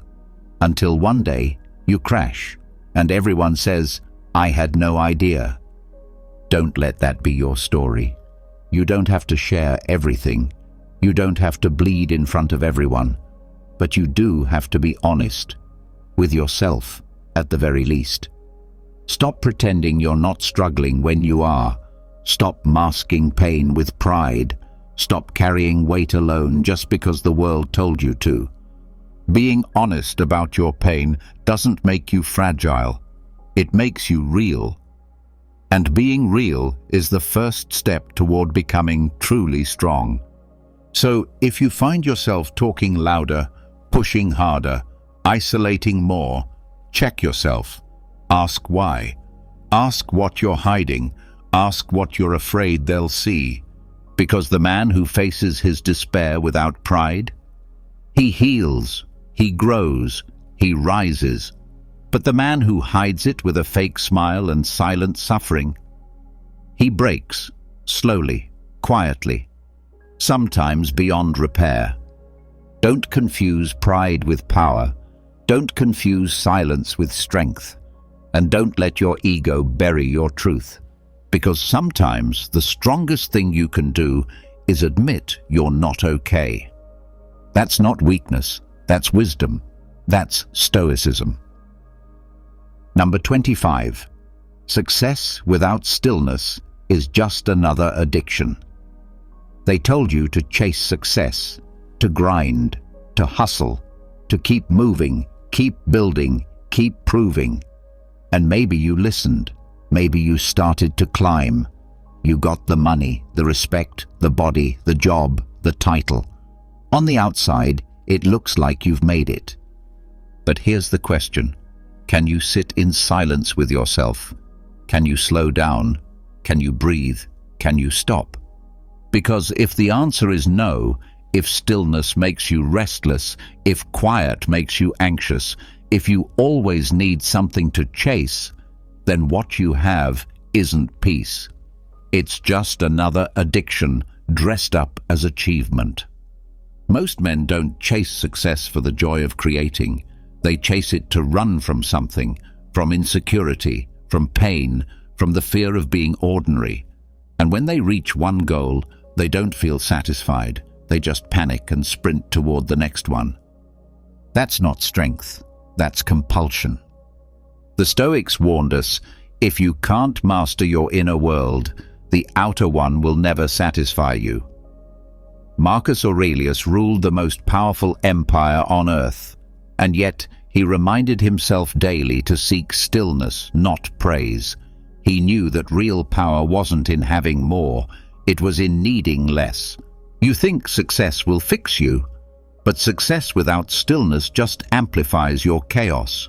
You'll work 14-hour days because you're afraid to slow down. You'll fill every moment with noise, distraction, tasks, because you're scared of what silence will reveal. You'll say, just one more goal for the rest of your life, until your life runs out. Ask yourself, what's all this for? If your victories don't bring peace, are they really victories? If your success leaves you restless, anxious, burnt out, what are you actually winning? Stillness isn't weakness. It's power under control. It's the ability to be alone with your thoughts and not flinch. It's the discipline to slow down when the world says, speed up. It's the courage to rest when your ego says, keep going. You need both. The fire to move and the wisdom to pause. Build, chase, grow. But also learn to stop. Learn to sit. Learn to be. Because if you can't be at peace without the next achievement, you'll never be at peace at all. Success without stillness is just another addiction, and real freedom begins the moment you no longer need to outrun yourself. Number 26. Men who chase status are often escaping insignificance. The car, the title, the watch, the followers, the applause. On the surface, it all looks like success, like power, like respect. But look closer, and you'll often find a man running, not toward greatness, but away from a feeling he can't admit, insignificance. Status is loud, but the fear behind it is quiet. It whispers, "You're not enough." So he works harder, flexes bigger, collects symbols, not strength. And the more he collects, the more he needs, because the high never lasts. It fades quickly. Why? Because status doesn't fix the core problem. It masks it. A man who knows his worth doesn't chase validation. He doesn't need to prove it through flashy things or social praise. He stands calm in a noisy world. But the man who doesn't know his worth, he's addicted to noise, addicted to being seen, because being ignored terrifies him. The Stoics knew this. Epictetus warned about being a slave to appearances. Marcus Aurelius wrote about the emptiness of fame, the shallowness of legacy built on vanity. Why? Because they understood this. If your value depends on being seen, you're already lost. Status is external. Significance is internal. One can be taken from you in a second. The other is built slowly, silently, in how you live, not what you show. You don't need to be known by millions. You need to be respected by the man in the mirror. But the world sells a different story. It tells men, more status equals more worth. So they chase it, obsess over it, lose sleep over it, and still feel empty when they get it. Why? Because no amount of clout will ever fill the hole left by a life with no meaning. Ask yourself, if no one could see what you own, if no one could see your success, would you still want it? That's the test, because chasing status is easy. Everyone does it. Building real worth, quietly, patiently, through discipline, truth, service, self-respect. That's rare. That's Stoic. That's real masculinity. So if you find yourself obsessed with being seen, stop and ask, what am I running from? What am I trying to prove? To who? Let go of the need to impress. Replace it with the need to build. Not image, character. Not fame, substance. Not status, significance. Because in the end, no one remembers how many followers you had. They remember how you lived, and so do you. Number 27. You don't need to win. Just endure longer. Everyone wants to win, to dominate, to be number one, to come out on top. That's what the world celebrates. Victory, speed, status, the man who finishes first. But here's a truth you've probably never heard. You don't need to win, you just need to endure longer. Because life is not a race, it's a test of stamina. Most men burn out. They sprint hard, crash early, and quit the moment things stop being easy. They chase fast results, and when they don't get them, they fold. But not you. Not if you want to last. Not if you want to become something unshakable. Endurance beats talent. Endurance beats luck. Endurance beats brilliance, charm, connections, all of it. Why? Because most people don't last. Most people don't have the patience to show up every day when the reward isn't immediate. But the man who keeps going, quietly, consistently, without applause, becomes untouchable. That's what the Stoics taught. Endurance, fortitude, resilience. Marcus Aurelius didn't write about winning. He wrote about carrying the weight, about standing firm when life gets brutal, about persisting through loss, pain, failure, betrayal, not for glory, for duty. You will fall behind at times. You will lose. You will be overlooked, underestimated, misunderstood. Let it happen. Don't let it break you. Just keep going. That's the secret. You don't need to have the most talent. You don't need the perfect plan. You don't need to be the fastest or the strongest or the most praised. You just need to refuse to quit. The gym? Keep going when motivation dies. The work? Keep showing up when it feels thankless. The purpose? Keep walking when the path is dark and no one claps for you. That's how empires are built. Brick by brick, day by day, without drama. That's how legends are made. Not by the man who shines once, but by the man who never disappears. Endurance is not glamorous. It's lonely, it's repetitive, it's slow. But it's what sharpens you into someone who can't be broken. Stop asking yourself, how do I win? Start asking, how can I outlast? Let others chase the quick glory. Let them burn out trying to prove something. You stay the course. Grind in silence. Outlast the noise. You don't need to win. You just need to endure longer. And if you do, you'll win anyway. Number 28. Your name will be forgotten, so act accordingly. One day, you'll die, and not long after, you'll be forgotten, not just by strangers, but by history, by time, even by the people closest to you. Your name, your face, your achievements, they'll fade. Maybe it takes a generation, maybe two, but eventually, you'll become a photo in a dusty box, a name no one remembers how to pronounce. Brutal? Yes. But freeing? Absolutely. Because once you accept that you are not the center of the universe, you start living differently. You stop chasing things that don't matter. You stop obsessing over recognition, over legacy, over being remembered. And you start focusing on what you can control, how you live right now. The Stoics understood this better than anyone. Marcus Aurelius, emperor of Rome, ruler of millions, still wrote to himself, "All fame is fleeting." He reminded himself that even the greatest men would be forgotten. And if he would be forgotten, what does that say about you and me? Your name might not last, but your actions, they matter today. To the people around you, to the work you touch, to the choices you make. You want to live with strength? Then stop chasing immortality in a world that forgets everything. Instead, build something timeless within yourself. Integrity, discipline, wisdom.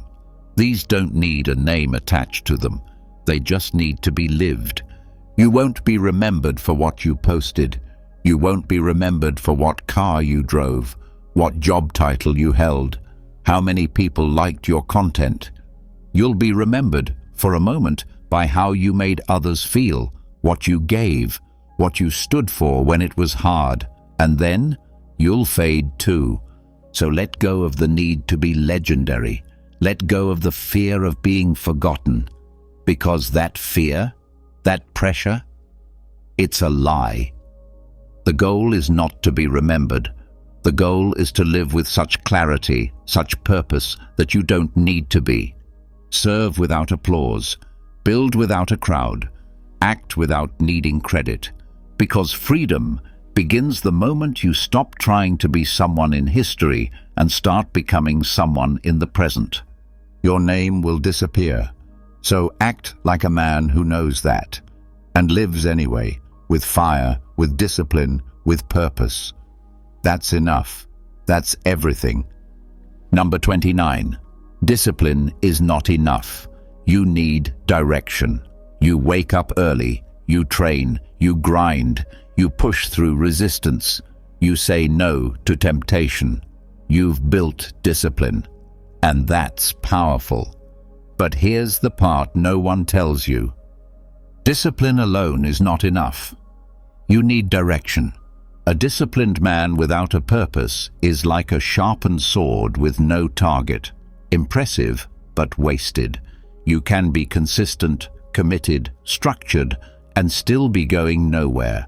Still be spinning in circles. Still be disciplined in the wrong things. Waking up early means nothing if you wake up to do things that don't move you forward. Hard work is useless if it's aimed at the wrong goal. Discipline without vision becomes routine, and routine without purpose becomes a trap. Some of the most disciplined men are also the most lost. They have the habits, they have the structure, but they have no why.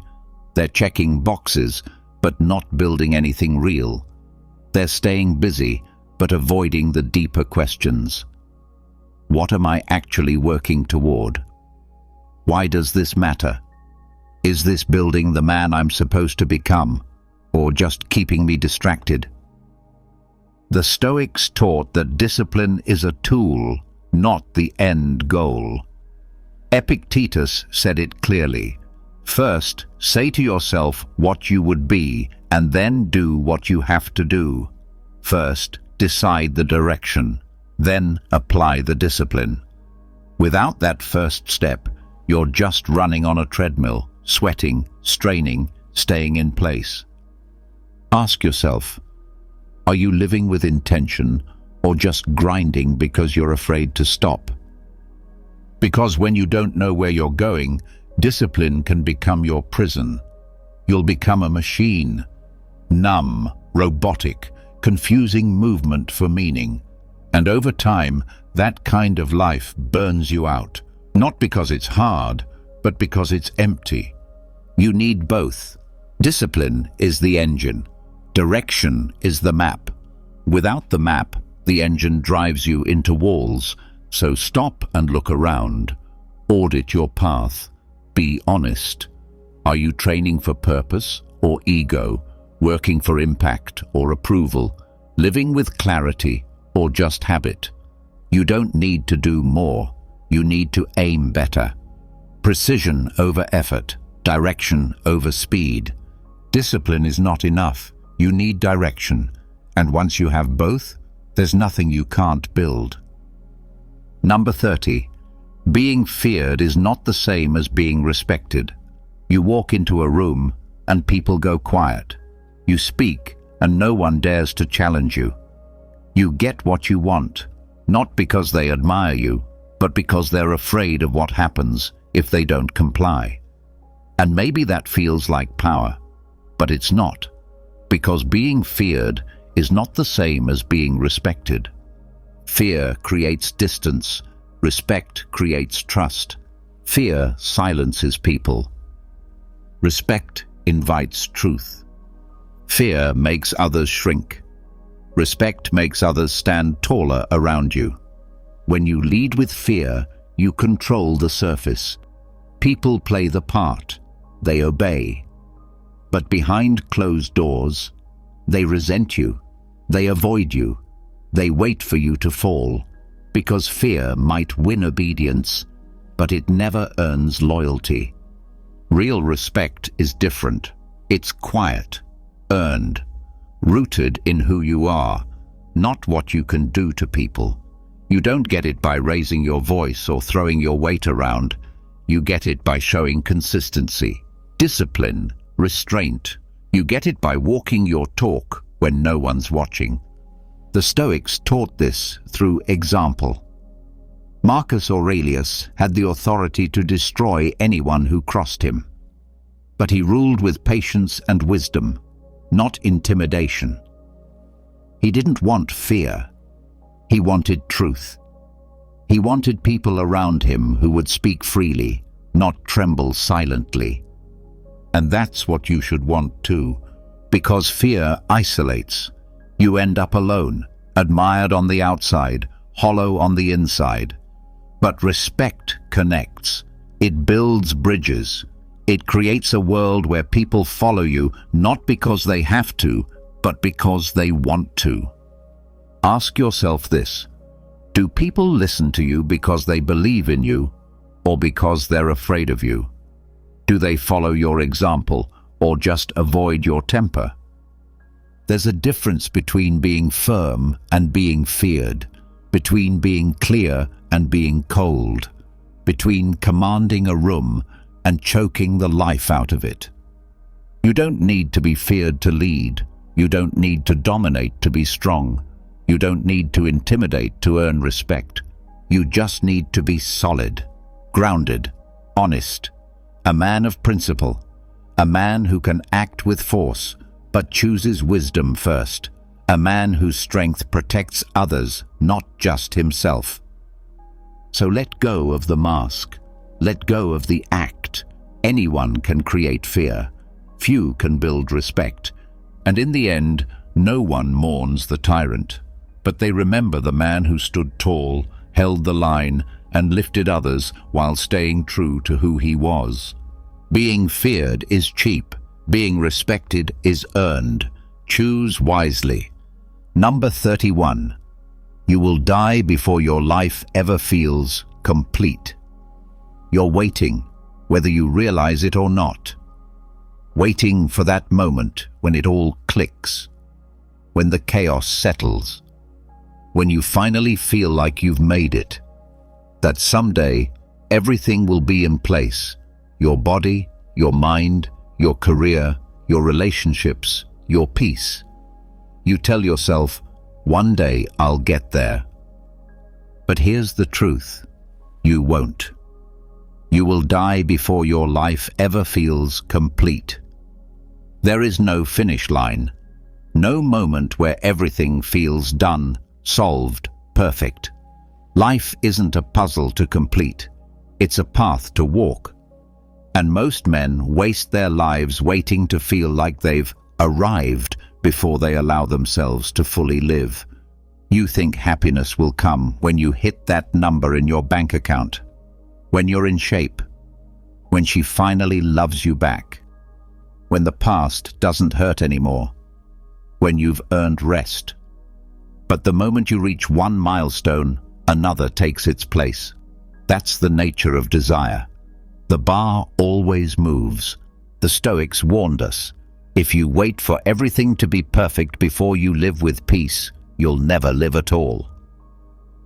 Marcus Aurelius ruled an empire and still reminded himself daily that death was close. He didn't chase completeness. He chased readiness. He chased presence. Because he knew this life doesn't guarantee resolution. It guarantees change. And one day, it ends, unfinished. So stop expecting closure from everything. You won't get it. Stop expecting to wake up one day with no more fear, no more doubt, no more questions. You won't. Stop waiting for permission to feel satisfied. Because even on your best day, there will still be something missing, something undone, something imperfect. But that doesn't mean it's broken. That doesn't mean you are broken. It means you're human. It means you're alive. You will die with unread books, unspoken words, unfinished dreams, and that's okay. Because life isn't about completing everything, it's about becoming something, every single day, piece by piece, with what you have, where you are. So instead of chasing the perfect ending, aim to live a worthy middle. Show up, stay sharp, stay honest, do the work, not to finish the story, but to make it real while it lasts. You will die before your life ever feels complete. But if you live with presence, purpose, and peace, you won't need it to be. Number 32. No legacy can protect you from death. You work hard, you build, you sacrifice. You tell yourself it's for something bigger, for your name, your legacy, your place in history. You think if you leave a mark, if enough people remember you, then somehow you won't really be gone. But here's the brutal truth. No legacy can protect you from death. You will die, so will everyone you know, and one day everything you built will fade. Your name will be said less, your work will be changed, erased, forgotten, and time will move on, like you were never here. That sounds bleak, but it's not. It's clarifying, because when you accept that even your greatest legacy will one day turn to dust, you stop chasing immortality and start chasing integrity. You stop asking, "How will I be remembered?" and start asking, "How am I living right now?" The Stoics didn't run from death. They stared it in the face every day.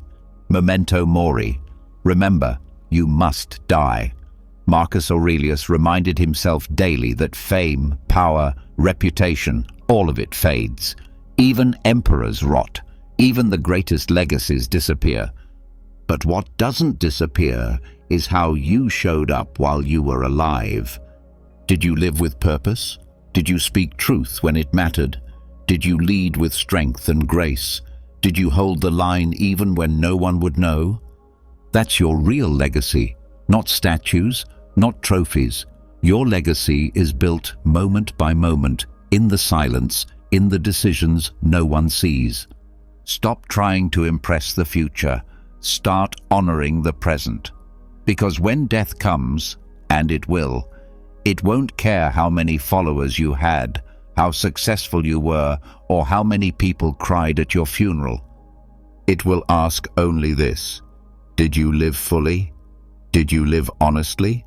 Did you become the man you were meant to be? And if the answer is yes, then your legacy lives in you, not in what you leave behind. So don't chase death with pride, thinking legacy will shield you. Face death with humility, knowing you've lived well regardless of what remains. No legacy will save you. But your life, lived with discipline, truth, and courage, can make death irrelevant. Because the goal isn't to be remembered forever. The goal is to matter while you're here. And that is enough. Number 33. Suffering is not the enemy. It's the teacher. Most people spend their entire lives running from pain, avoiding it, numbing it, escaping it. They chase comfort, distraction, ease.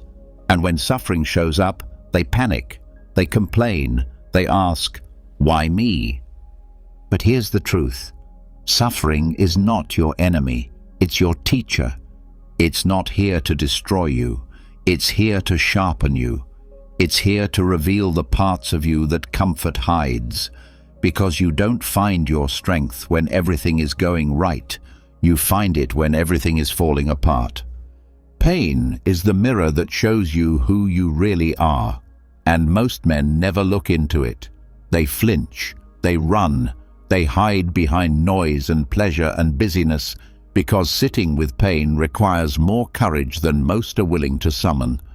But the Stoics didn't run. They welcomed discomfort. They leaned into hardship. Marcus Aurelius faced death, betrayal, war, and grief, and still sat each morning in silence, writing reminders to himself. Endure, adjust, grow. He didn't ask for less suffering. He asked for the strength to meet it. Suffering is not just part of life. It is life. It's the pressure that forges character, the fire that burns away illusion, the weight that builds real strength, not just in body, but in soul. Think about the times you grew the most. They weren't easy. They weren't painless. They broke something in you and forced something better to be built in its place. That's the pattern. Pain breaks you open. Growth walks in after. But only if you stay present. Only if you stop asking, "How do I escape this?" and start asking, "What is this trying to teach me?"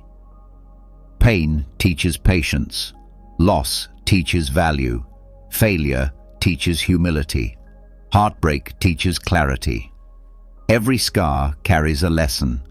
If you ignore it, you suffer twice. Don't make pain your identity. Don't become a victim. But don't avoid it either. Learn from it. Sit with it. Look it in the eye and say, "I'm listening." Because once you stop fearing suffering, it loses its grip on you, and once you learn from it, it becomes the very thing that makes you unbreakable. Suffering is not the enemy, it's the teacher, and the sooner you stop running from it, the faster you become the man it was trying to build all along. Number 34. Comfort is the modern man's silent executioner. It doesn't stab you. It doesn't scream. It doesn't break down your door or drag you into the dark. No, comfort kills you quietly, slowly, silently, day by day. It whispers, "You're fine." It says, "You've earned this." It tells you, "Take it easy, you've got time." And before you know it, a year's gone, then 5, then a lifetime. Comfort is the drug modern men overdose on without even realizing it. You wake up late, hit snooze, scroll for an hour. You choose convenience over challenge, numbness over growth. You tell yourself you'll do better tomorrow, but tomorrow becomes your excuse for not starting today. That's comfort. It doesn't look dangerous, but it's lethal. Why? Because it feeds weakness. Because it replaces discipline with distraction. It kills urgency. It kills edge. And it does all of this while keeping you comfortable enough not to complain. The Stoics would have called this a trap. Marcus Aurelius knew it. He fought against it every morning. He didn't feel like getting up early. He didn't want to face endless duties. But he did it. Why? Because he knew that to live well, you must resist comfort. Because comfort doesn't just make you soft, it makes you forget who you are. And here's the worst part. The world will reward your comfort. It will sell it to you, praise it, market it, wrap it in luxury. Work less. Treat yourself. You deserve this. But all it's doing is selling you chains that look like cushions. Comfort becomes a coffin when it replaces challenge. It steals your hunger, your intensity, your masculinity, because a man who avoids discomfort avoids growth, and a man who avoids growth dies standing up. You want to live with strength? Then seek friction. Do hard things. Wake up early. Say no to the easy route. Train when you're tired. Say the truth when it's uncomfortable. Discipline over dopamine. Always. Because every time you choose comfort over effort, you give up a piece of your potential. You get a moment of ease and a future of regret. Comfort doesn't care about the man you could have been. It just wants you still. Passive, quiet, harmless. You weren't built for that.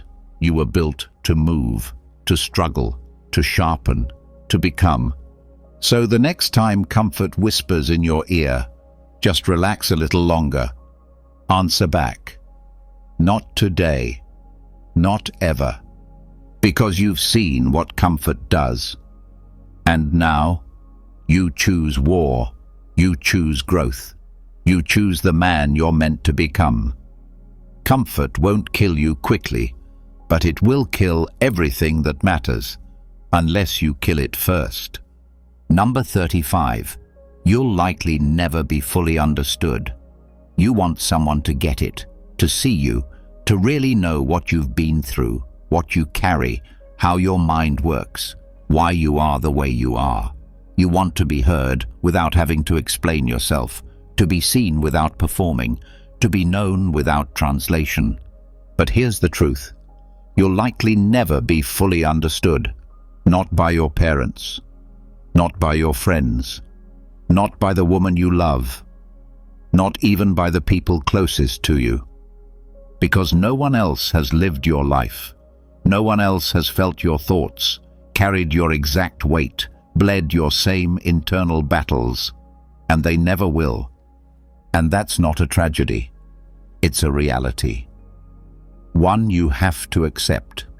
The deeper you go into your path, the more alone it becomes. Not because people don't care, but because they can't fully follow. There are parts of your soul that will always be yours to carry in silence. And that silence will feel heavy, but it's part of the deal. You don't need to be understood. You need to be centered. You don't need constant affirmation. You need clarity. You don't need others to validate your inner world. You need to own it. The Stoics knew this. Marcus Aurelius journaled privately, not for an audience, not for fame, but to speak with himself, to wrestle with his mind, to understand himself, because that's where peace begins, not in being understood, but in being self-aware. And when you accept that you may never be fully seen by others, you stop chasing their approval. You stop over-explaining. You stop hoping someone will get it enough to fix what you've had to fight through alone. You start walking with a quieter kind of strength. Because some of your greatest breakthroughs will happen in silence. Some of your greatest growth will never be witnessed. Some of your deepest pain will never be fully known. And that's okay. Let them misunderstand you. Let them label you. Let them guess. You're not here to be explained. You're here to become. So speak when it matters. Stay silent when it doesn't. Keep your mission sharp. Keep your soul clean. And let the world say what it wants. You'll likely never be fully understood, but if you understand yourself, deeply, brutally, honestly, that's more than enough. Number 36. Every gain carries a loss you didn't see. You got the promotion, the money, the recognition, the thing you worked for, sacrificed for, obsessed over. It's finally yours. And on the surface, it feels like a win. But take a closer look. Behind every gain, there's a loss you didn't expect. Success doesn't come free. It costs time. It costs energy. It costs relationships, peace, sleep, freedom, things you don't notice until they're already gone. You climbed the ladder, but now you see less of your family. You hit the goal, but lost the joy of the process. You proved them wrong, but somewhere along the way, you disappeared. And that's the thing most men don't prepare for. They focus so hard on what they want to gain, they never stop to ask, what will this take from me? They chase the prize, blind to the price. The Stoics knew this truth. Epictetus warned that when you choose something, you are also choosing to give something up. You don't get to keep everything. That's not how life works. To gain one thing, you must surrender another. But here's the key. That's not a reason to avoid ambition. It's a reason to be clear. Clear on what matters. Clear on what's worth the sacrifice. clear on what you will and won't trade, no matter how shiny the reward looks. You can have achievement without addiction, growth without selling your soul, victory without losing yourself. But only if you count the cost first. So before you chase the next thing, stop and ask, what will this take from me? Who will I become on the way to this? What parts of me am I willing to give, and which ones must I protect at all costs? Because every gain carries a shadow, a trade, a toll, and the question isn't, can I get it? It's, can I live with what it takes to keep it? You might win and feel empty. You might arrive and not recognize yourself. And then you'll understand. The gain was real, but so was the loss. So move with clarity, build with awareness, climb with your eyes open. Because a wise man doesn't just chase gains, he guards what can't be replaced. Number 37. You don't rise to your goals, you fall to your rituals. You have big goals. You've pictured them, you've talked about them, maybe you've even written them down. The dream body, the disciplined mind, the business, the peace, the freedom, and you tell yourself, one day I'll get there. But here's the truth. You don't rise to your goals, you fall to your rituals. In other words, you won't magically reach that vision of your life just because you want it badly enough. You'll reach it, or not, based on what you do repeatedly, especially when no one's watching. Your life isn't shaped by motivation, it's shaped by patterns. The way you wake up, the way you eat, the way you speak to yourself when it's quiet, the way you respond to pressure, temptation, distraction. You don't build success through big declarations, you build it through small disciplines, done every single day. The Stoics understood this better than anyone. Marcus Aurelius didn't become a great emperor because he dreamed of being noble. He became one because every morning he prepared his mind. He practiced stillness, he reflected, he showed up, he had rituals that kept him rooted. So do you. Or do you rely on random bursts of willpower? Do you train when you feel like it, or when you said you would? Do you control your environment, or let it control you? Because here's the brutal truth. Under pressure, you don't rise to the occasion, you fall to the level of your systems. The man who trains daily doesn't need motivation. He has momentum. The man who plans his days doesn't waste them. He owns them. The man who masters his rituals doesn't chase excellence. He becomes it. You want to change your life? Stop focusing on the outcome. Start focusing on the process. Your goals are the target, but your rituals are the path. And if the path is weak, you'll collapse before you get close. So what do your rituals look like? Do you get up and face the day with intention, or do you scroll for 30 minutes and react? Do you journal, train, prepare your mind, or do you leave it to chance and call it freedom? There is no freedom without structure. There is no strength without systems. There is no peace without repetition. You don't rise to your goals, you fall to your rituals. So build ones that make failure impossible. Then repeat them until they become who you are. Number 38. Meaning is optional. Movement is not. You sit there, waiting to feel inspired, waiting for a sign, waiting for clarity, purpose, alignment, motivation. You say, "What's the point?" So you do nothing. You say, "I don't know what I want yet," so you stall. You tell yourself, "I need to find my purpose first." But here's the truth. Meaning is optional. Movement is not. You don't need a grand vision to take the next step. You don't need to feel ready to start. You don't need to see the full path to begin walking it. What you need is motion, action, discipline, now. The idea that you have to find yourself before you build yourself, that's a trap. That's how men waste years, waiting for life to make sense before they start living. The Stoics didn't wait around for meaning to strike like lightning.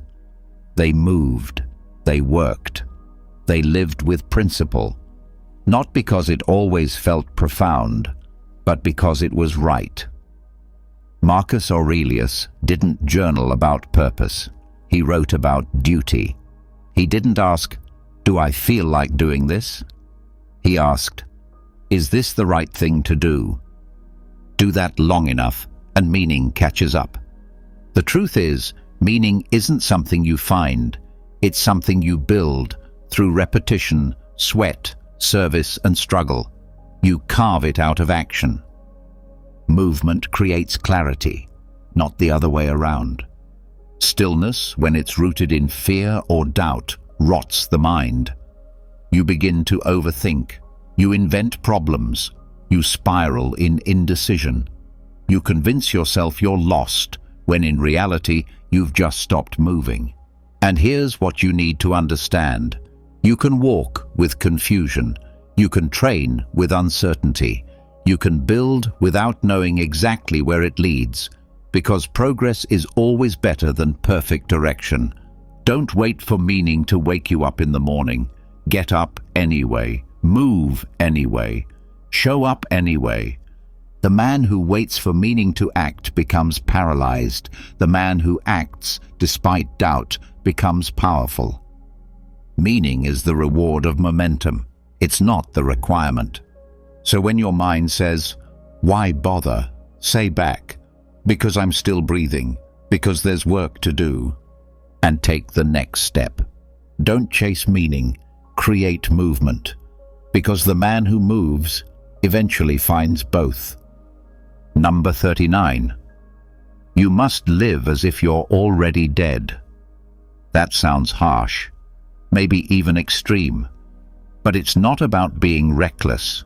It's about being awake. Because here's the truth most men refuse to face.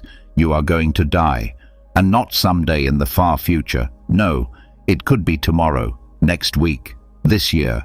And once you understand that, not just intellectually, but in your bones, your entire life changes. The Stoics had a phrase for it. Memento mori. Remember that you must die. They didn't say it to be morbid. They said it to stay focused, to stay present, to stop wasting time pretending they were immortal. Because the illusion of time is what makes men lazy. It's what makes you scroll instead of act, hesitate instead of speak, procrastinate instead of build, avoid instead of face. You think you have time, you don't. You must live as if you're already dead, as if this moment is your last, as if there's nothing left to lose, because there isn't. That business you keep putting off, start it. That conversation you've been avoiding, have it. That version of yourself you keep postponing, become him. Now. This mindset doesn't make you careless. It makes you urgent. It sharpens your choices. It kills your excuses. It strips away everything shallow and leaves only what matters. If you were already dead, you wouldn't waste your energy proving anything to anyone. You wouldn't delay your truth.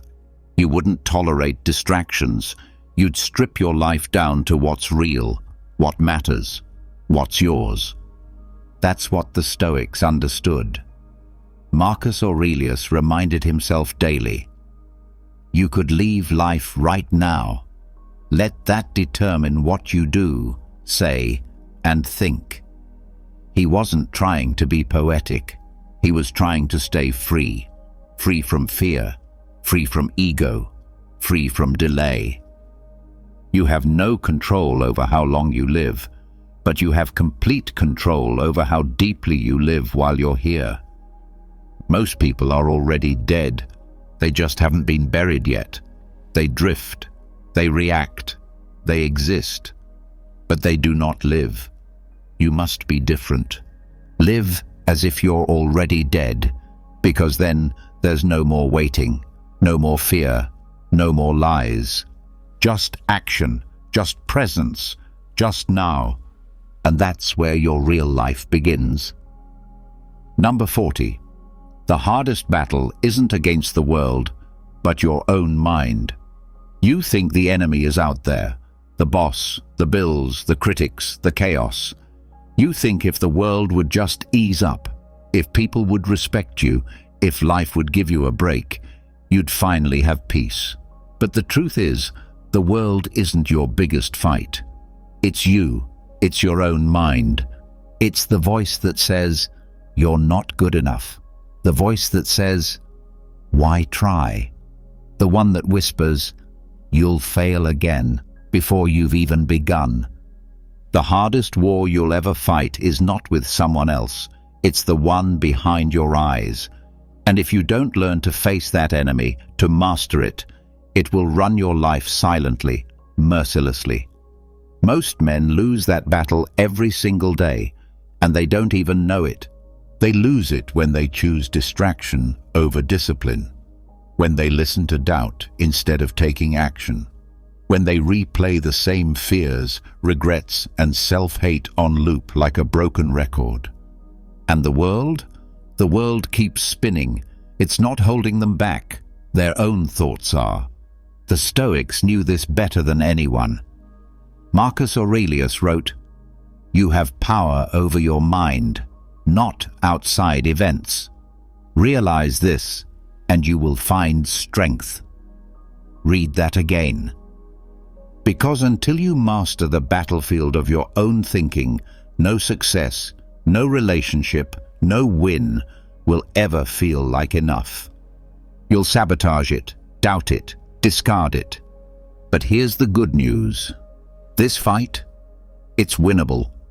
Not by avoiding the thoughts, not by pretending everything's okay, but by confronting your inner chaos with clarity, with courage, and with practice. You train your mind the same way you train your body, daily, with effort, through resistance. You start by noticing the thought. You pause before reacting. You question the lie instead of swallowing it. You remind yourself, "I am not my fear. I am not my past. I am not my worst moment." You hold the line, even when it's exhausting, especially when it's exhausting. Because once you win that inner war, once you learn how to silence doubt, how to endure discomfort, how to keep moving through the mental fog, nothing outside of you can break you. Not criticism, not failure, not even pain. So stop blaming the world.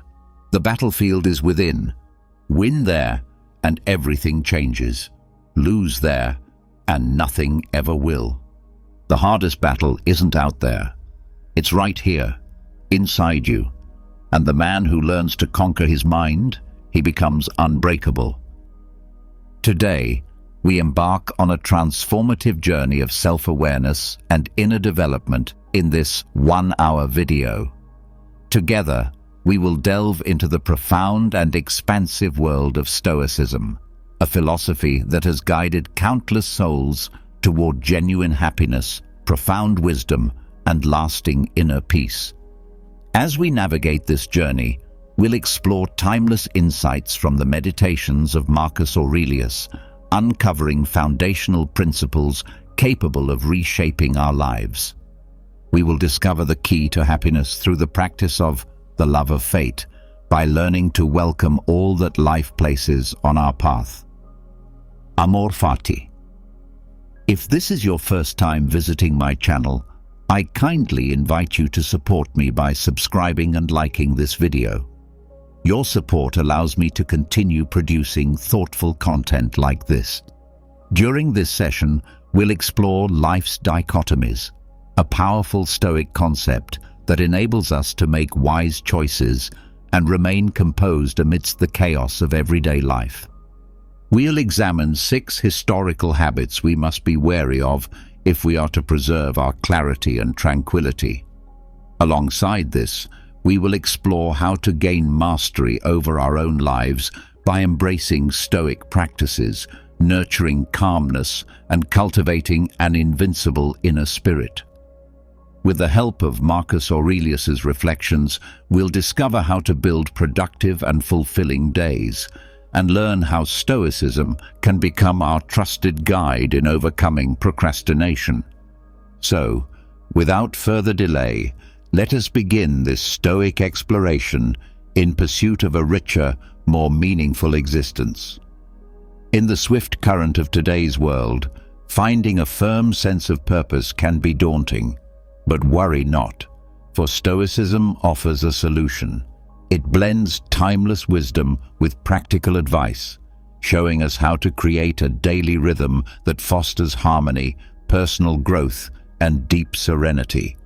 This philosophy, tested by time, remains relevant and powerful, helping us grow stronger, calmer, and more fulfilled. Join me in this voyage of self-discovery as we explore how to shape morning and evening routines that lead to greatness. Rise each morning with intention and enthusiasm.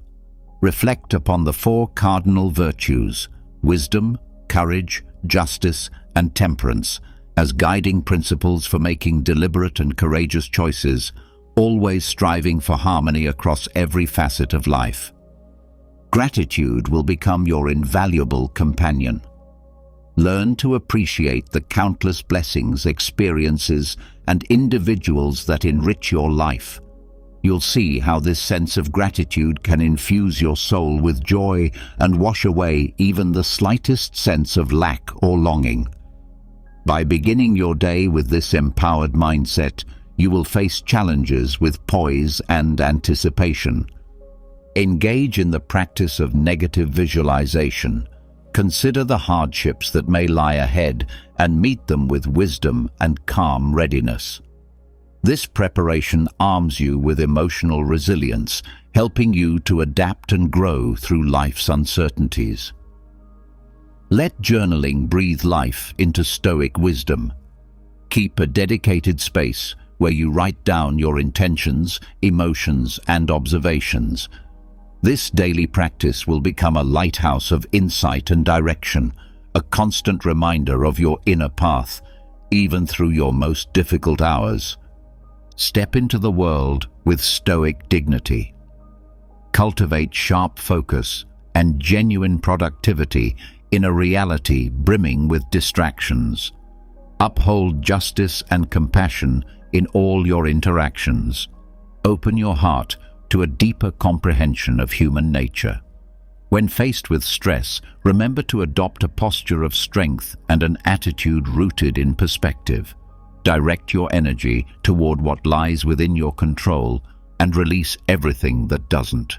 Let wisdom be your steady guide. As evening falls and it's time to rest, take time to reflect.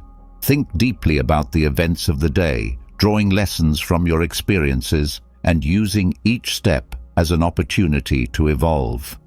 Accept your imperfections while maintaining a commitment to continuous growth. Set your intentions for the following day, laying the foundation for a future carved by wisdom, bravery, fairness, and balance. Be the creator of your destiny by letting Stoicism be your instrument. Shape your personal path towards success in a way that reflects your dreams, values, and daily responsibilities. Stoicism is not rigid, it's flexible. Mold it to suit your unique life. Stay passionate about your Stoic practice and keep your routine consistent and firm. This philosophy paves the way for deep transformation and true personal expansion. Bring Stoic wisdom into every dimension of your life. Let the virtues of wisdom, courage, justice, and temperance guide your relationships, your career, and your personal pursuits. In an unpredictable and ever-changing world, Stoicism offers you equilibrium, resilience, and inner peace. Embrace life with intention and insight as you travel this ancient path. Move forward with resolve and strength. Wisdom will be your close companion, and each new day will become a fresh opportunity for growth and understanding. May clarity and serenity accompany you always on your journey to a life of meaning and fulfillment. Practice gratitude every day. Wake up with a heart overflowing with joy and abundance, guided by the light of the four cardinal virtues. Turn your awareness to the blessings that fill your life. You'll soon find that sincere appreciation can dissolve dissatisfaction and pacify restless desire. In this state of heartfelt thankfulness, you'll greet each new day with a spirit of joy and completeness. Focus your mind on what truly matters. Make it a habit to give thanks for every positive thing and be grateful constantly, knowing that all experiences have contributed to your evolution and all are worthy of your appreciation. As Emerson once suggested, prepare for your day by engaging in negative visualization. Picture potential obstacles and setbacks, but do not fear them. You are equipped to face them with wisdom, courage, justice, and temperance. By imagining these situations and their possible results, you develop a quiet resilience, ready to adapt and overcome whatever life may present. This exercise strengthens your ability to remain calm amidst uncertainty, unaffected by its turbulence. Now, it's time to bring your insights and reflections to life through writing. Journaling is a profoundly powerful practice used by Stoics like Seneca and Marcus Aurelius. Dedicate a few moments each morning to express your thoughts, emotions, and intentions. In doing so, you create a flame of wisdom and warmth that will guide you through the challenges of the modern world. As we navigate the ever-shifting terrain of daily existence, we may encounter trials that challenge our stability. But again, Stoicism offers the answer. Through its time-tested strategies, you will stay grounded, grow resilient, and walk through life with grace and strength. When stress emerges, remember that the power of reason and reflection resides within you. Center your attention on what is within your grasp and surrender what is beyond it. In doing so, you'll respond to pressure with calmness, endurance, and wisdom. The core task in life is to distinguish clearly between the things that are within your control and those that are not. Make it your mission to recognize this separation, because all that is good or bad lies not in the uncontrollable external world, but within your own choices. Your ability to choose defines your character. Let the teachings of Epictetus be your steady guide as you move forward with gratitude and resolve. Stoicism will walk beside you, offering its enduring wisdom. Rise each day with the assurance that it is another chance to learn, to grow, and to strengthen yourself. Embrace this life with focus and clarity as you follow the Stoic path toward purpose and fulfillment. Turn distractions into opportunities for greater effectiveness. In the hectic rhythm of modern living, distractions are always present.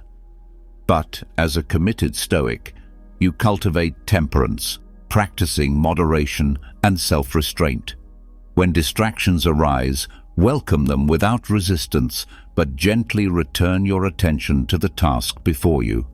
This practice fosters an inner stillness and unleashes your mental strength to pursue your goals. In your relationships with others, exemplify the Stoic virtues of justice, wisdom, and compassion. Each interaction presents an opportunity to leave a lasting, uplifting impact. Be mindful of how your words and actions affect those around you. With every encounter, deepen your empathy and expand your understanding of the human condition. Today, you may face betrayal, selfishness, or rude disruptions. But remember, These actions stem from others' ignorance about what is truly good or bad. As for you, you've long recognized the noble nature of virtue and the baseness of vice. And with that insight, you can walk your path with dignity, understanding, and unshakable peace. I have come to deeply understand the essence of good and its noble character, just as I've grasped the base nature of evil and its unworthiness. I also recognize the true nature of the person who wrongs me. He is not my brother by blood, but as a fellow human being, he shares in reason and the divine. Because of this shared humanity, he cannot truly harm me. I will not allow myself to be pulled into what is demeaning or undignified. I also cannot harbor anger toward my brother, for both of us were created to cooperate, like the feet that walk in unison, the eyelids that close together, or the upper and lower rows of teeth that work in harmony. Any act that causes obstruction or resistance between us goes against the natural order. Anger and resentment are merely forms of obstruction. Marcus Aurelius urges us to accept adversity and grow resilient through it. Life is a journey full of unexpected trials and difficult moments that either strengthen us or break us. Like a courageous figure from history, we must see every difficulty as an opportunity for development, cultivate inner strength, and face life's challenges with grace. Practicing negative visualization and relying on the inner resilience we've built over time will help us turn these trials into lessons, valuable milestones along our path to personal growth and deeper fulfillment. As the day draws to a close and the sun sets, prepare your heart for an evening of introspection and wisdom. Turn your gaze inward. Reflect on the events of the day.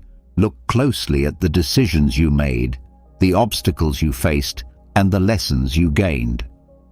Seneca once said that he would keep a constant watch over his faults and, more importantly, that he would review each day. For it is this lack of daily reflection that keeps us stagnant. We focus too much on what's ahead and neglect what we've done. As a result, we fail to plan wisely. Forgive yourself for your missteps. Then continue on your journey of personal growth. Show yourself compassion, understanding that becoming better is a never-ending process. Learn from your errors and dedicate yourself to improvement. In doing so, you nurture inner peace and self-acceptance as you move forward. With the wisdom gained today, set clear intentions for the coming dawn. Let your actions and choices reflect the virtues you've acquired. In this way, you will craft a life of purpose and harmony, grounded in the principles of Stoicism. As night falls, allow yourself to rest. Engage in calming rituals such as deep breathing or guided visualizations. Ease your mind and body, releasing the weight of the day, and surrender to restorative sleep, ready to embrace tomorrow as yet another chance to grow, to learn, and to live more meaningfully. Life seems to offer us a mix of the best and the worst. There are moments of joy, fulfillment, love, health, and happiness, but also periods marked by suffering, loss, illness, and misfortune. Sometimes life appears just, other times unjust. It resembles a river whose flow we cannot direct, and often we find ourselves being swept away. Epictetus wisely advised not to resist the threads of destiny, but to embrace them. Only in acceptance can we discover peace. Within Stoic thought, this act of embracing fate is known as Amor Fati, a love for one's own fate. It means accepting your life entirely, with all its highs and lows, as the most perfect gift you could ever receive. This idea may sound simple in theory, but feels nearly impossible in practice. How can we possibly love suffering or find grace in tragedy? Yet, Amor Fati is not about blindly adoring pain. Rather, it's a calm, reasoned acceptance of every part of life. It means seeing both joy and suffering as opportunities for transformation, chances to grow wiser, stronger, and more understanding. Instead of resisting or complaining, Stoicism teaches us to welcome hardship as a natural and essential part of our journey. By meeting all aspects of life with serenity and gratitude, we not only find inner peace, but also develop the strength to handle whatever comes our way. In this sense, Amor Fati becomes a guiding light, a symbol of resilience that helps us navigate life's turbulent waters. Still, a question arises: how can we possibly feel grateful for something like the death of a loved one? How do we find beauty in sorrow? To many, the Stoics might seem out of touch for proposing such a philosophy. But they knew exactly what they were advocating. To be a Stoic, as Marcus Aurelius was, is to embrace life in its totality, to love one's existence completely, both the light and the shadow. Every dark moment holds the potential for virtue and true happiness. Aurelius said that we must love our fate, regardless of its form. Only by accepting each moment as it is can we achieve serenity. This love for life includes even our flaws and failures, for they are the very things that shape us, that teach us, and that deepen our understanding. The doctrine of Amor Fati is undoubtedly among the most challenging practices in Stoicism. But difficult doesn't mean impossible. It means it requires great effort, and the things that require the most effort are usually the ones of greatest value. Within Amor Fati, much of our happiness lies, and so it is well worth pursuing with every ounce of strength we have. In this video, I want to help you embody the practice of Amor Fati so that you can grow in virtue and discover true happiness. To do so, I'll divide our discussion into two parts. First, we'll explore what destiny means from the Stoic perspective and why it is something to be embraced. Then, I'll offer 5 practical steps to help you apply this doctrine in your life and persevere in it. The ancient Stoics didn't believe in randomness or chance. For them, everything in the universe followed necessary, rational laws set forth by the divine. The cosmos was seen as a unified whole, where every part moved in perfect harmony. Thus, everything that happened had a reason, a purpose, and was aligned with a greater logic. This same rational law, the Stoics believed, lives within us. It is part of our conscience. It gives us the ability to recognize what is virtuous and what is right. When we live in alignment with this inner law, we become rational and virtuous beings. But when we stray from it, when we act against what our conscience knows to be right, we become irrational. And so we distance ourselves from the divine plan the universe has laid out for us. That plan is what the Stoics called destiny. Our personal destiny is but a thread in the vast tapestry of the cosmos. Every experience we go through, good or bad, plays a necessary role, even if we can't always understand or control it. Everything obeys a greater logic. It all holds meaning, even when it seems senseless. That's why we must make the effort to look beyond our personal struggles, to embrace the natural order, and to live with calm acceptance. That is what it means to love your fate. It is also essential to distinguish acceptance from resignation. Resignation is passive. It means giving up, refusing to take action when we're unhappy with a situation. Acceptance, by contrast, is active. It acknowledges reality and chooses to respond wisely. A true Stoic avoids resignation and pursues acceptance. In doing so, the Stoic applies the core dichotomy of control. Most events in the world, our health, the behavior of others, natural disasters, even death, are outside our control. Since we can't change them, we must not let them disturb our peace. What is within our power is how we judge these events and how we choose to respond. As Epictetus wisely put it, while the will cannot control the world, it can control itself. That alone is a profound power. We always have the ability to choose our attitude and our actions in response to what happens. We can either accept our destiny and use it to grow, or we can reject it and descend into bitterness. For the Stoics, the true nature of good and evil lies not in external events, but in the quality of our will. As Marcus Aurelius said, the essence of good and evil resides in how we respond. That means in every situation, the choice is ours, to act with virtue or to fall into vice. If illness strikes, we can either seek recovery and live fully despite it, or surrender to frustration and neglect. When we pursue virtue, when we align our choices with reason and conscience, then everything that happens enriches us. Whether pleasant or painful, each moment becomes a tool for growth.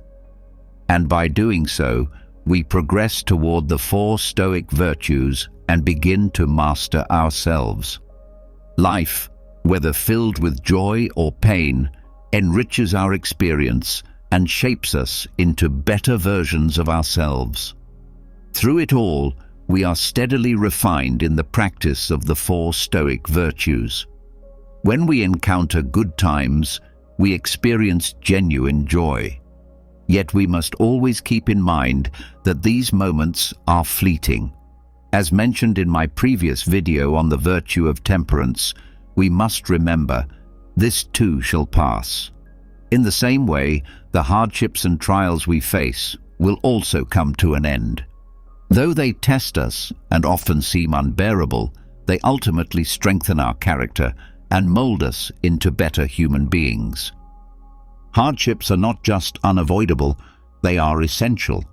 In many ways, they are even more critical than moments of comfort and ease.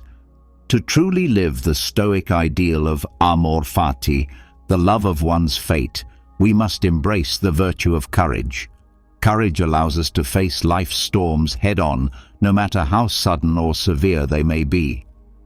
When we practice Amor Fati, we also cultivate the virtues of justice and wisdom. We learn to respond to every situation with what is appropriate and just, and we begin to recognize the rational order that governs the universe, an order that transforms our personal destiny into the most profound and precious gift we could receive.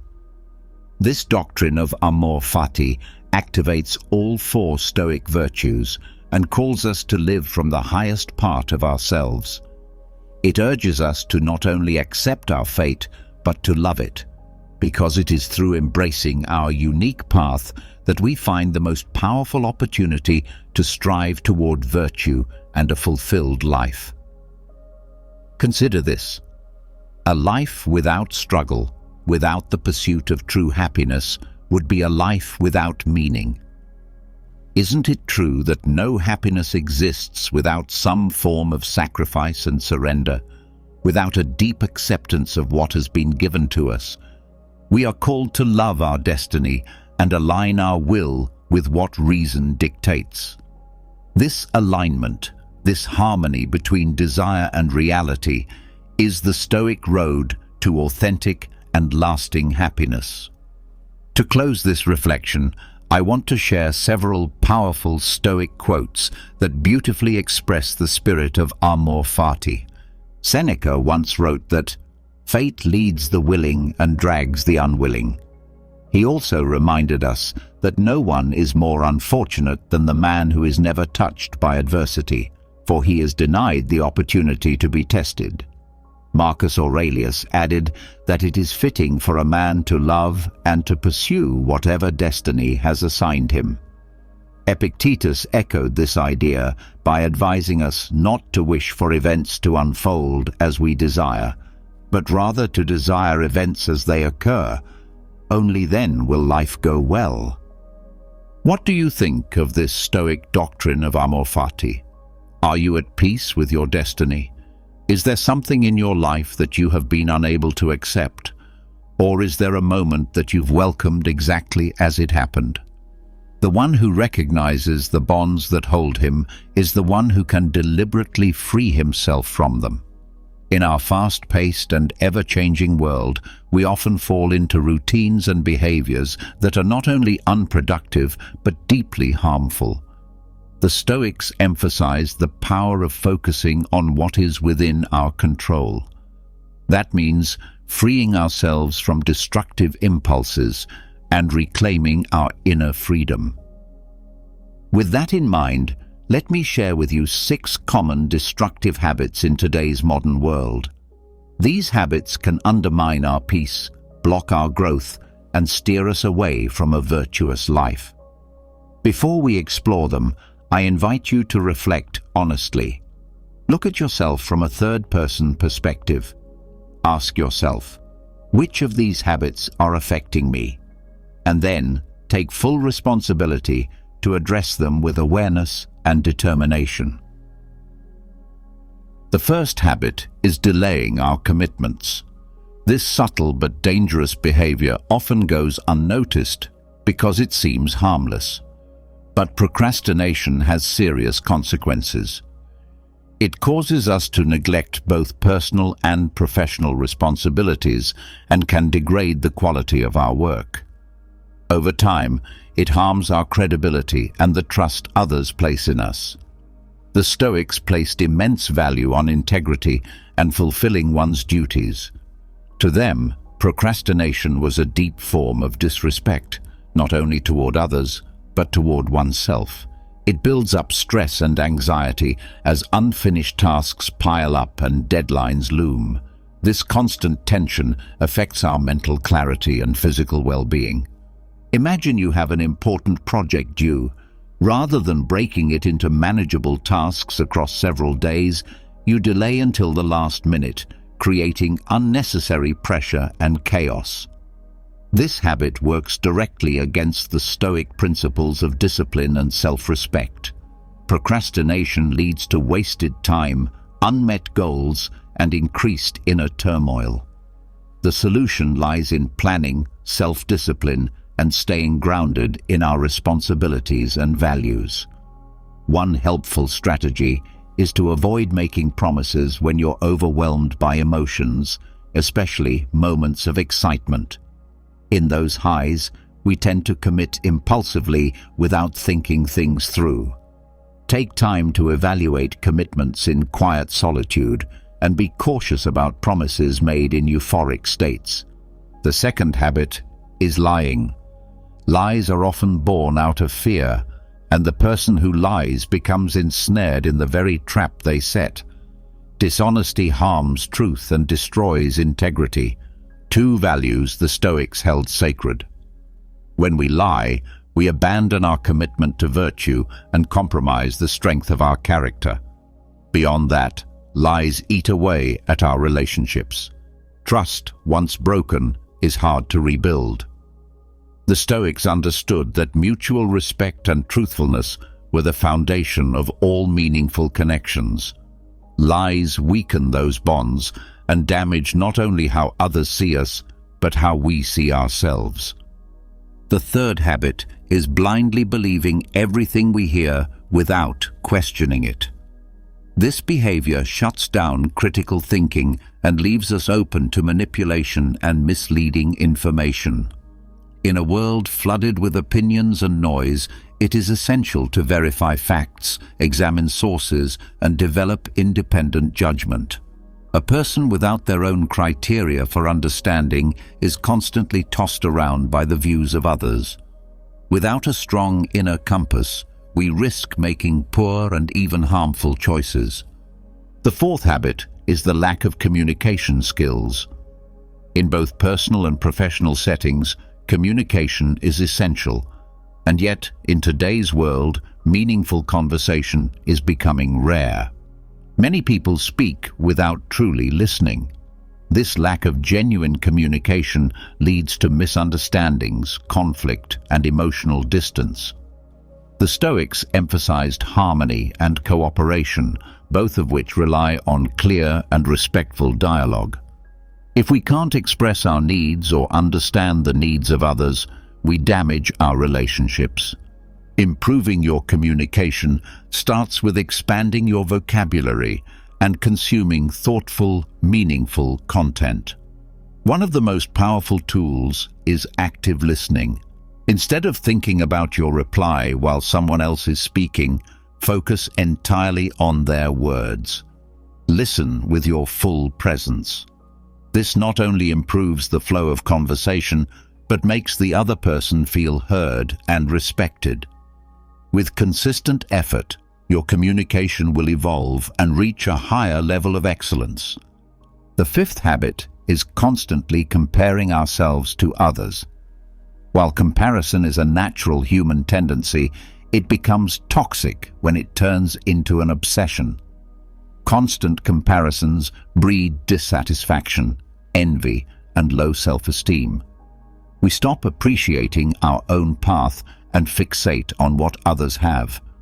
This mindset clouds our ability to feel gratitude and pushes us toward imitation instead of authenticity. Trying to be like others steals away the beauty of who we truly are. The antidote is to embrace gratitude, develop self-acceptance, and find value in our personal experiences and achievements. When we stop measuring our worth against others, we cultivate a healthier, more empowering perspective on life. The sixth and final habit is the absence of personal boundaries. Without clear limits, we risk damaging our emotional and mental well-being. Setting boundaries is vital for maintaining healthy relationships and preserving inner peace.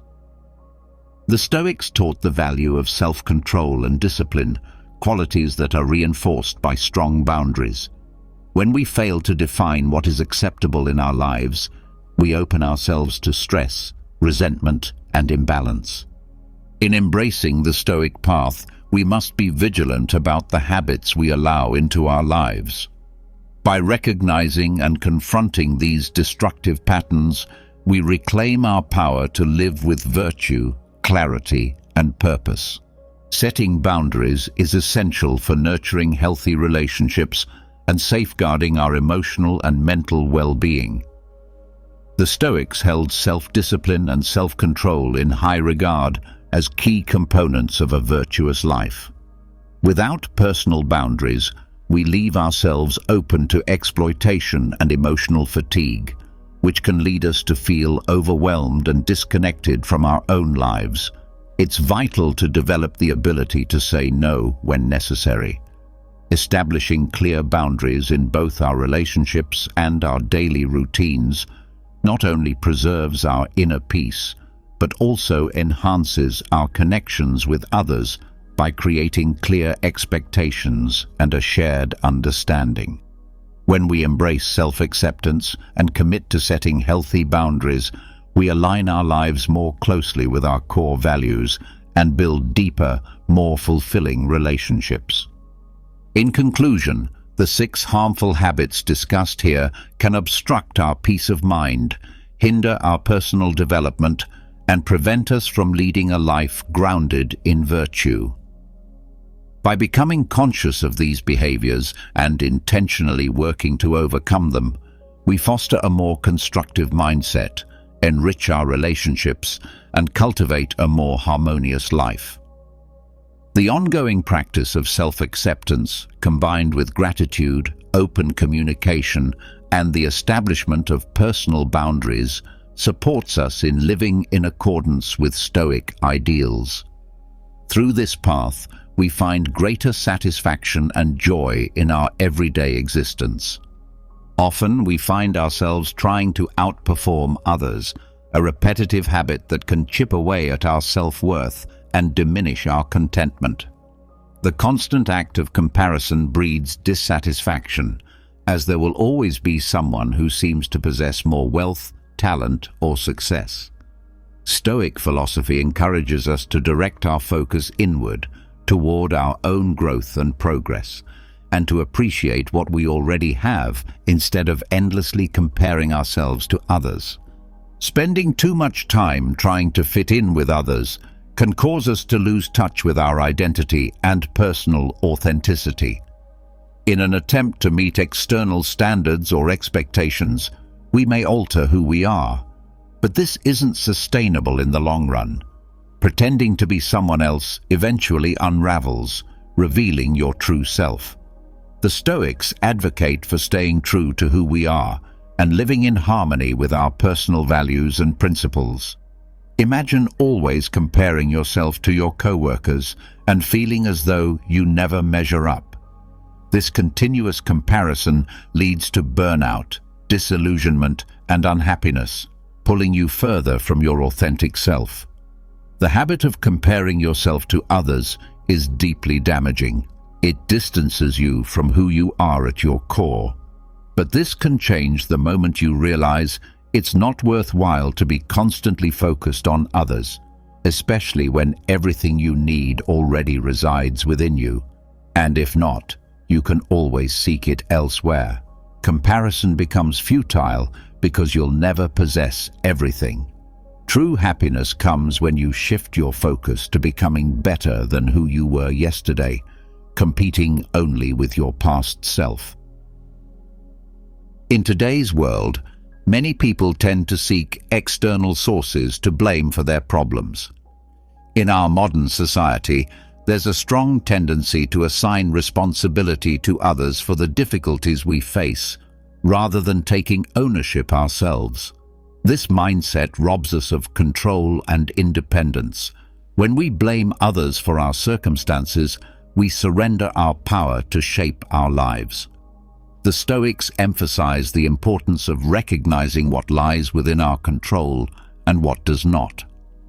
Losing sight of this distinction leads us down the path of victimhood and emotional dependence, where our inner stability relies entirely on others.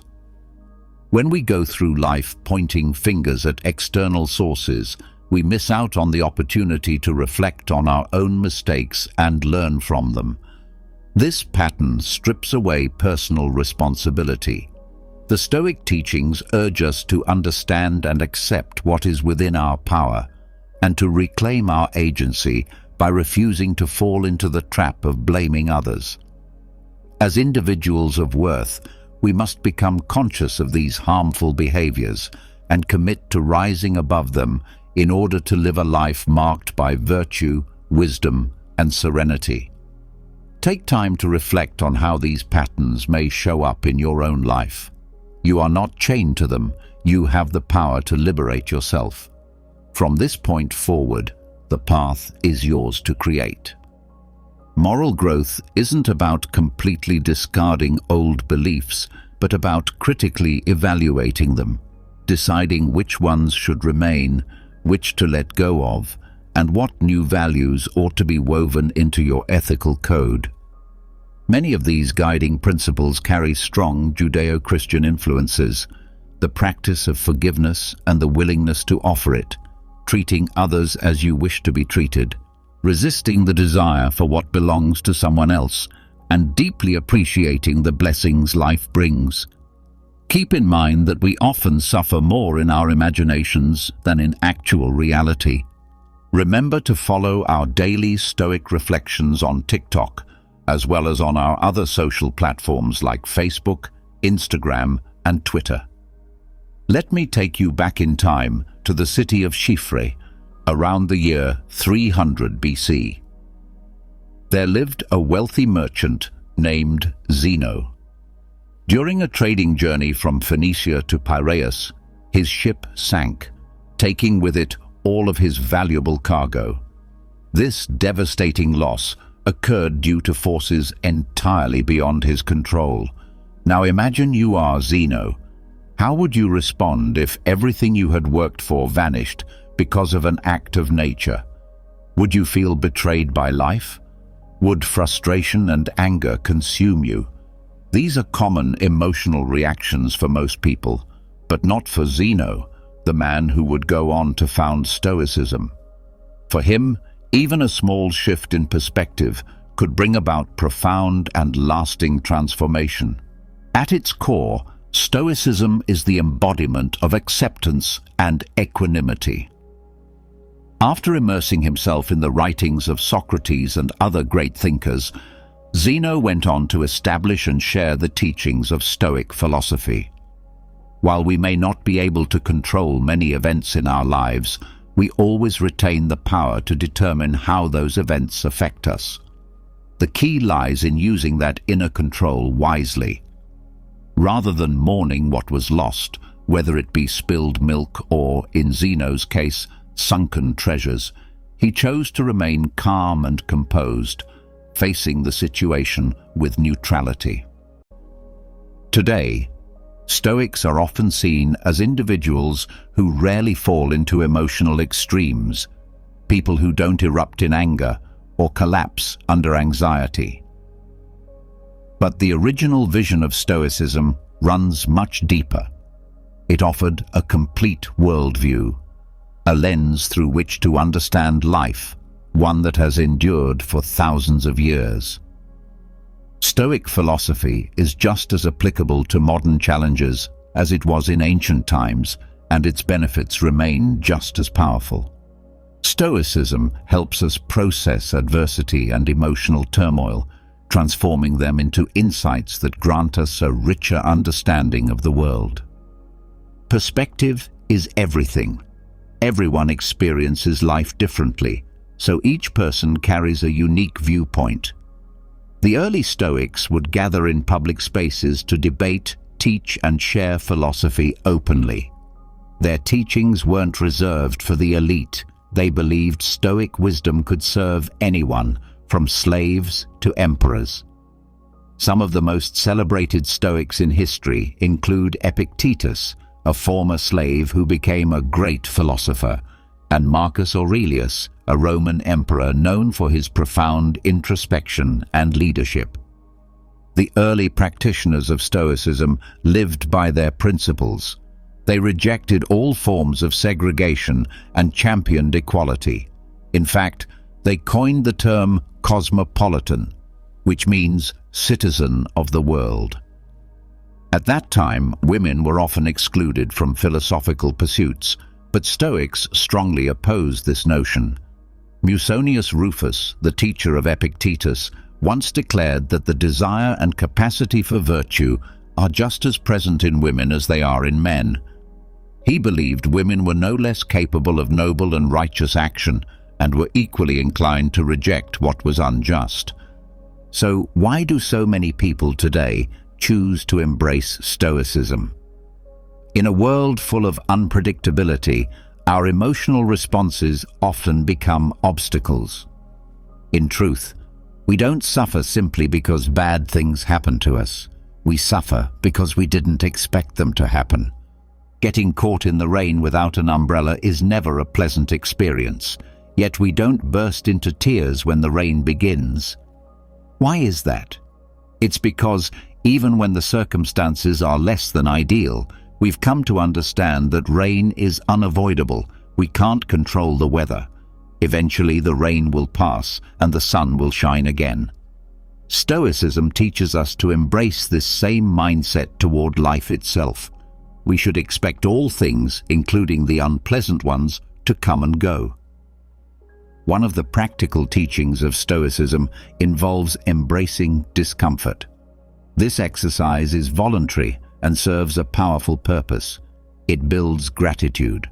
Whether it's sleeping on the kitchen floor, taking cold showers when you're used to warm ones, or eating only potatoes for a few days, these experiences help you realize that even in difficult circumstances, you can survive and maybe even grow stronger if your mindset is resilient. By choosing to endure discomfort, we're conditioning our minds to face future hardships with strength. In a world where advertisements constantly sell us the idea that happiness comes from having the best, whether it's the perfect look or a certain amount of money, the wisdom of Stoicism is more relevant than ever. We enter this world knowing little about it. We learn from our homes, schools, and personal experiences. But these sources often present conflicting teachings. When we try to merge all this information, we sometimes set unrealistic expectations for ourselves. Eventually, this leads to disappointment and a sense of dissatisfaction with life, a path no one should have to walk. Instead of chasing external validation, we should work on bettering ourselves for our own sake. Our actions should be done for their intrinsic value, not for external rewards or recognition.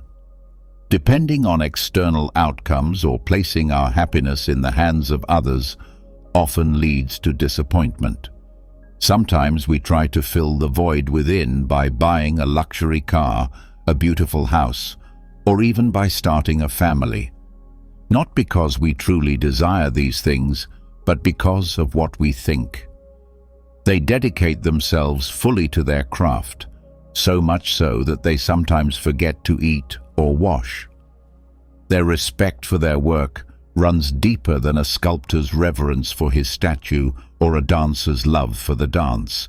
They aren't driven by money when they are truly immersed in their calling. In fact, they'd rather give up food or sleep than abandon the pursuit of their passion. When Marcus Aurelius spoke about work, he wasn't just referring to a profession or career. He was talking about the daily duties every human being must fulfill, our responsibility to live each moment with intention and integrity. This reflection is a reminder to take ownership of our time and our actions. Imagine if Marcus Aurelius had failed to do so. Had he not embraced his responsibilities, he may never have been remembered as one of the 5 good emperors of Rome.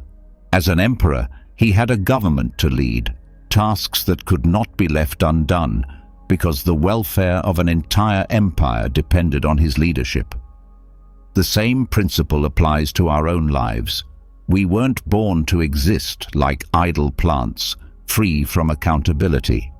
We are human beings, and with that comes the need to live with purpose and duty. Don't let the fleeting pleasures of the moment cloud your judgment. There is no feeling quite like knowing you've acted rightly and taken responsibility. Nothing compares to the deep sense of fulfillment that comes from completing a task well. You must rise. You must begin your work. Do not abandon what needs to be done.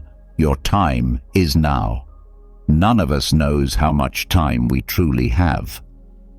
Marcus Aurelius wrote these reminders to himself in his personal journal, and we should follow his example. When morning comes and you find it difficult to rise and meet your obligations, whether you're already longing for the weekend or dreading that it's Monday, think of his words. Here are 10 historical quotes to help you begin your day with strength. The only way to happiness is to stop worrying about things beyond the reach of your will, said Cicero.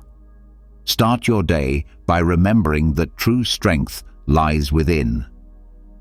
We are not disturbed by things, but by the view we take of them, wrote Epictetus.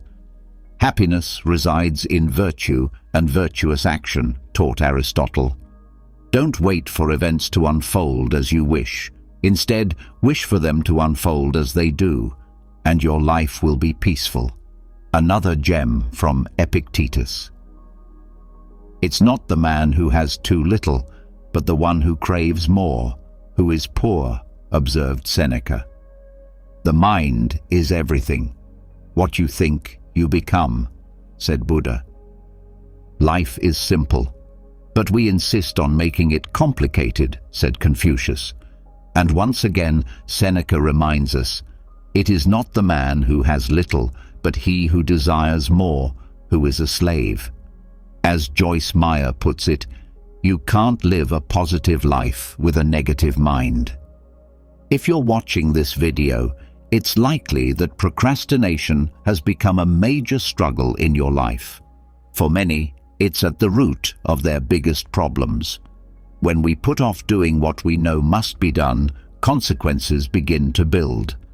Productivity drops, anxiety creeps in, responsibilities pile up, and worst of all is the nagging feeling that you're not living up to your potential. The Stoic philosophers understood this all too well.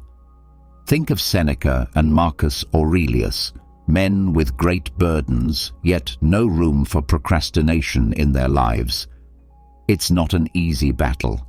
We naturally prefer immediate gratification over effort, but I've already spoken in detail about this in my video on discipline, which I encourage you to watch after this one, because discipline and overcoming procrastination go hand in hand.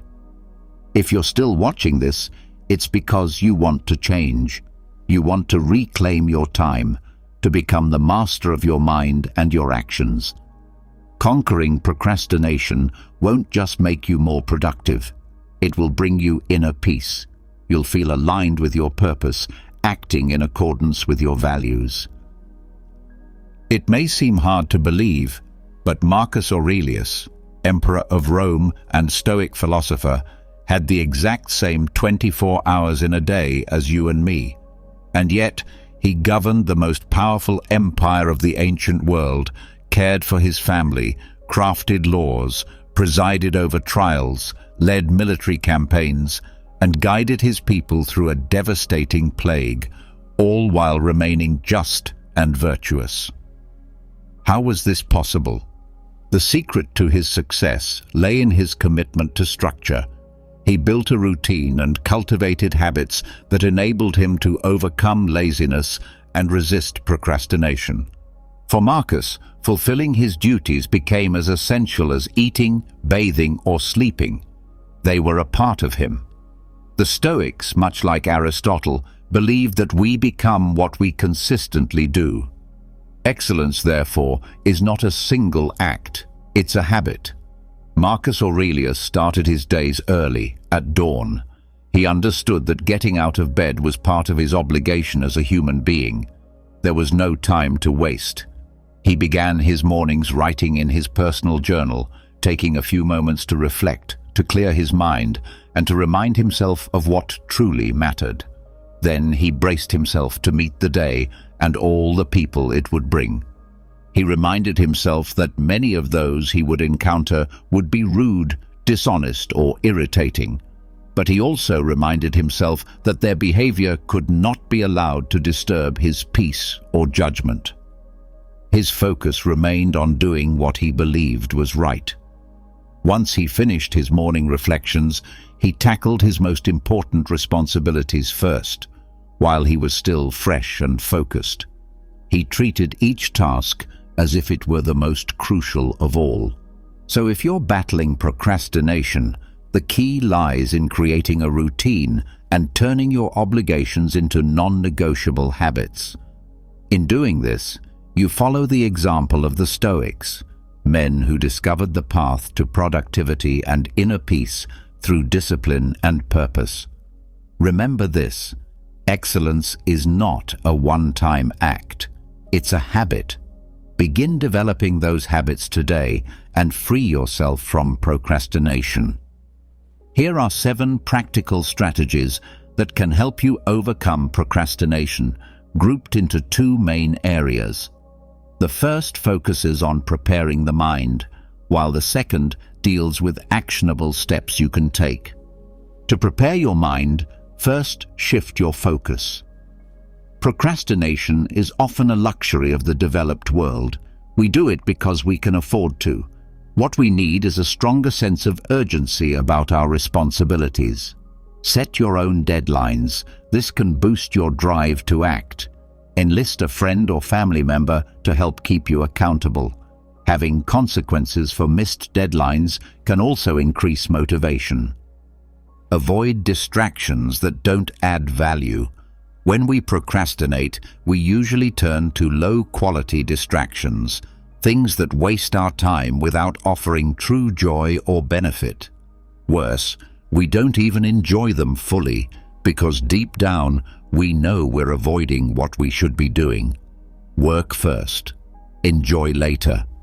Reorganize your responsibilities. Some tasks seem too long or too complex, which can feel overwhelming and trigger procrastination. If I asked you to work for 5 hours without distraction, it might seem impossible. But could you work for 1 hour? Likely yes. What about just 5 minutes? Absolutely. Everyone can focus for 5 minutes. Use this logic to your advantage. Break big tasks into small, manageable pieces. This makes the work feel less daunting and easier to begin. Now for the actionable part. Every procrastinator knows that the hardest part is starting, but once you take that first step, the rest becomes easier. Don't think about how long it will take or how hard it might be. Just begin. That initial push is the most challenging and also the most powerful. It leads to the next step and the next until the work is done. Don't focus on the end result or the complexity. Just begin. The first step may be the most difficult, but it's also the most powerful because it sets everything in motion. Once you begin, you naturally feel inclined to keep going, especially since starting over again later is usually even harder. One simple but powerful tool for getting started is the 5-second rule. This is a technique I personally use to take immediate action. It involves counting down from 5 to 0, and the moment you reach 0, you begin the task. The idea is to empty the mind, bypass hesitation, and take action without allowing your thoughts to interfere. I use this strategy every time I face something uncomfortable. When I count to 5, I don't think, I just move. This helps me bypass anxiety and build momentum before fear or doubt can creep in. Another valuable method is the Pomodoro technique. This strategy makes work time feel less overwhelming by breaking it into smaller, more manageable chunks. Facing a task that takes 5 straight hours can be intimidating, but by dividing it using the Pomodoro method, it becomes easier to handle. The technique involves working in focused intervals of 25 minutes, followed by 5-minute breaks. Each of these sessions is called a Pomodoro. After completing 4 Pomodoros, you take a longer break of 20 minutes. Everyone can stay focused for just 25 minutes, and by doing 4 of these, you end up with 1 hour and 40 minutes of highly productive work, followed by a restorative break. Facing nearly 2 hours of non-stop work is daunting and can lead to procrastination, especially if you're not fully focused. But by tackling the work in small blocks, you're far more likely to stay energized and engaged. To be truly productive, you must eliminate distractions. Our brains naturally seek the path of least resistance, so if your workspace includes your phone, video games, or anything that can pull your attention away, you're setting yourself up to procrastinate. Design an environment that makes procrastination difficult and focus easy. Start by identifying what's pulling your attention away and remove those distractions from your workspace. Create a space where the only logical next step is to complete your task. This requires discipline and a genuine desire to change. All the techniques mentioned above rely on your willingness to take responsibility and apply them consistently. Now let's shift our attention to a fascinating and timeless concept from ancient philosophy: solitude. The Stoics viewed solitude not as something to avoid, but as a powerful tool for self-discovery and inner growth.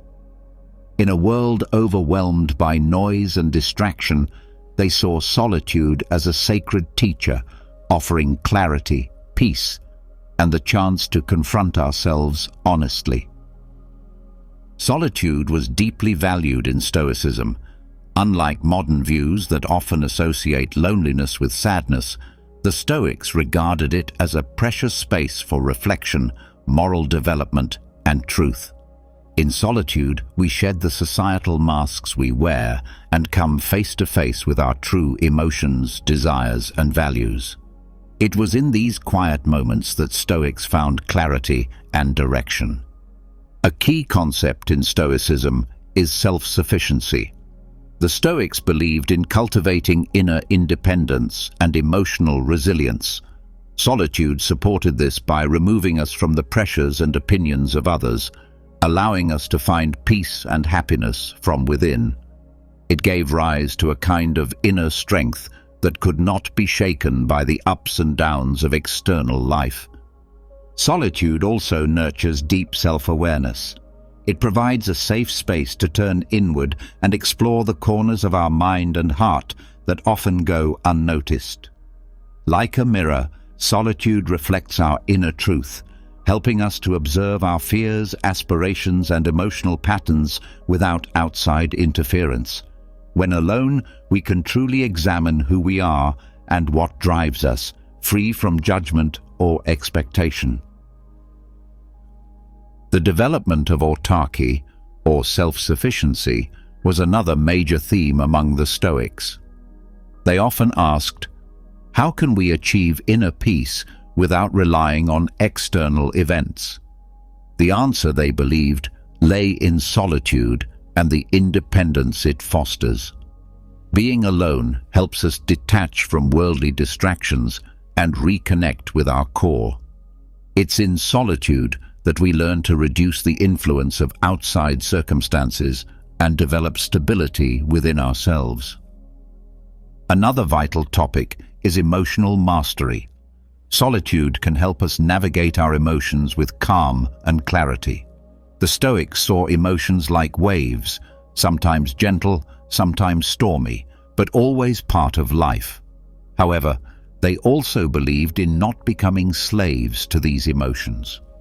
Solitude offers a safe environment where we can explore our feelings without external judgment or pressure. It becomes a space where we can observe and understand our emotional reactions rather than being swept away by them. Imagine solitude as a mental laboratory where you can observe your emotions from a distance. When alone, we can view our emotions with detachment, like watching clouds move across the sky. This distance helps us respond thoughtfully rather than react impulsively.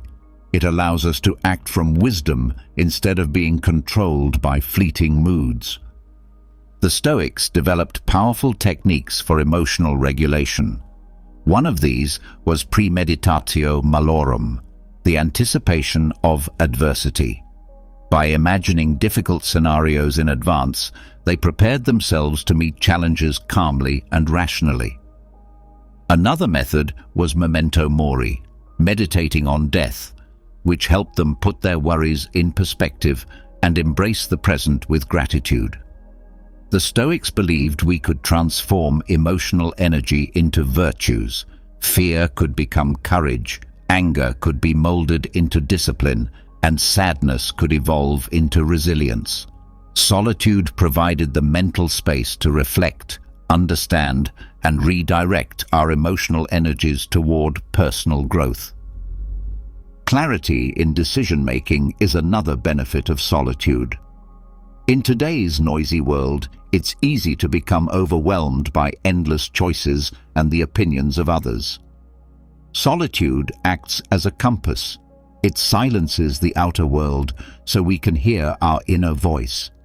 When we're alone, we can think clearly, weigh our options, and make decisions rooted in self-awareness rather than external pressure. Solitude also serves as a refuge during difficult times. Imagine it as a quiet shelter amidst the storm of life. When overwhelmed by expectations or stress, withdrawing into solitude gives us the opportunity to regroup emotionally and mentally.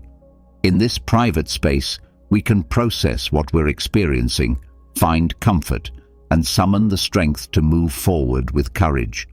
The Stoics also viewed adversity as a chance to strengthen the soul.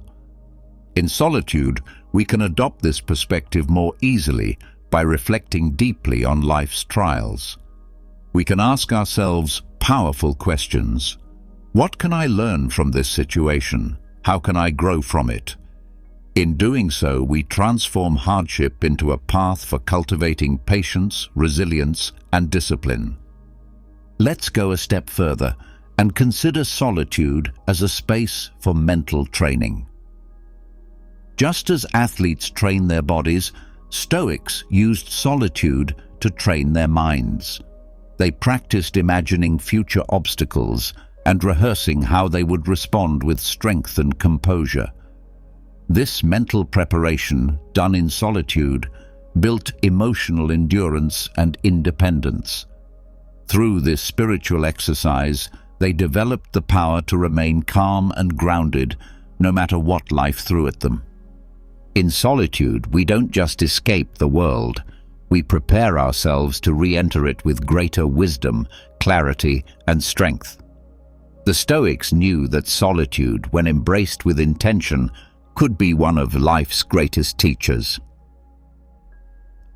This spiritual practice empowers us to face challenges head-on, ready to respond thoughtfully and with fortitude. Now, let's explore a topic that invites us to experience joy and fulfillment: the appreciation of simple things. Have you ever noticed how the constant pursuit of more can often prevent us from feeling truly happy? In solitude, we can learn to find happiness in simplicity. Instead of always searching for something new or better, loneliness offers us the opportunity to appreciate the small, often overlooked blessings of life. In solitude, we can enjoy the quiet beauty of a sunrise, the warmth of a cup of tea, or the soothing sound of rain falling. By recognizing the value in these small moments, we can cultivate a sense of contentment and joy in the present moment, allowing it to last much longer than fleeting external pleasures. When approached with intention and mindfulness, loneliness becomes a space where we can learn valuable lessons and foster personal growth. By adopting a historical perspective and practicing self-reflection during times of solitude, we can embark on a journey of self-discovery and develop greater self-sufficiency. In a world driven by consumerism and the constant search for novelty, figures from history remind us of the profound beauty found in simplicity. Solitude gives us the opportunity to distance ourselves from the noise of daily life and observe the small joys that we often overlook. It encourages us to enjoy the simple moments and find fulfillment in what we already have. The relationship between satisfaction and solitude lies in our ability to question our desires. In solitude, we can reflect on whether our wants are truly meaningful or if we are simply caught up in the relentless pursuit of more. This self-examination leads us to greater clarity and satisfaction, allowing us to distinguish between genuine needs and societal expectations. Gratitude is also a key theme in historical philosophy, and solitude provides the perfect setting for cultivating a thankful heart. In quiet moments, we can reflect on the blessings we have: our health, our relationships, and the comforts of life, recognizing that happiness is often found in the present, not in the distant future. Solitude also invites us to engage in internal dialogue, offering a space to examine our thoughts, desires, and values in a calm and reflective manner. Through this process, we can challenge our existing beliefs, entertain new perspectives, and transform these reflections into meaningful actions.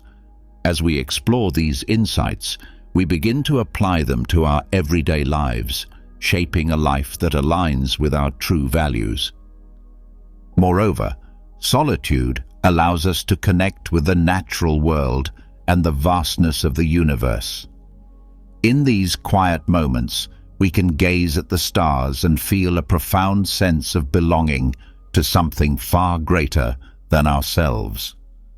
This connection encourages deep reflection on our role in the universe and the impact of our choices on both our lives and the environment.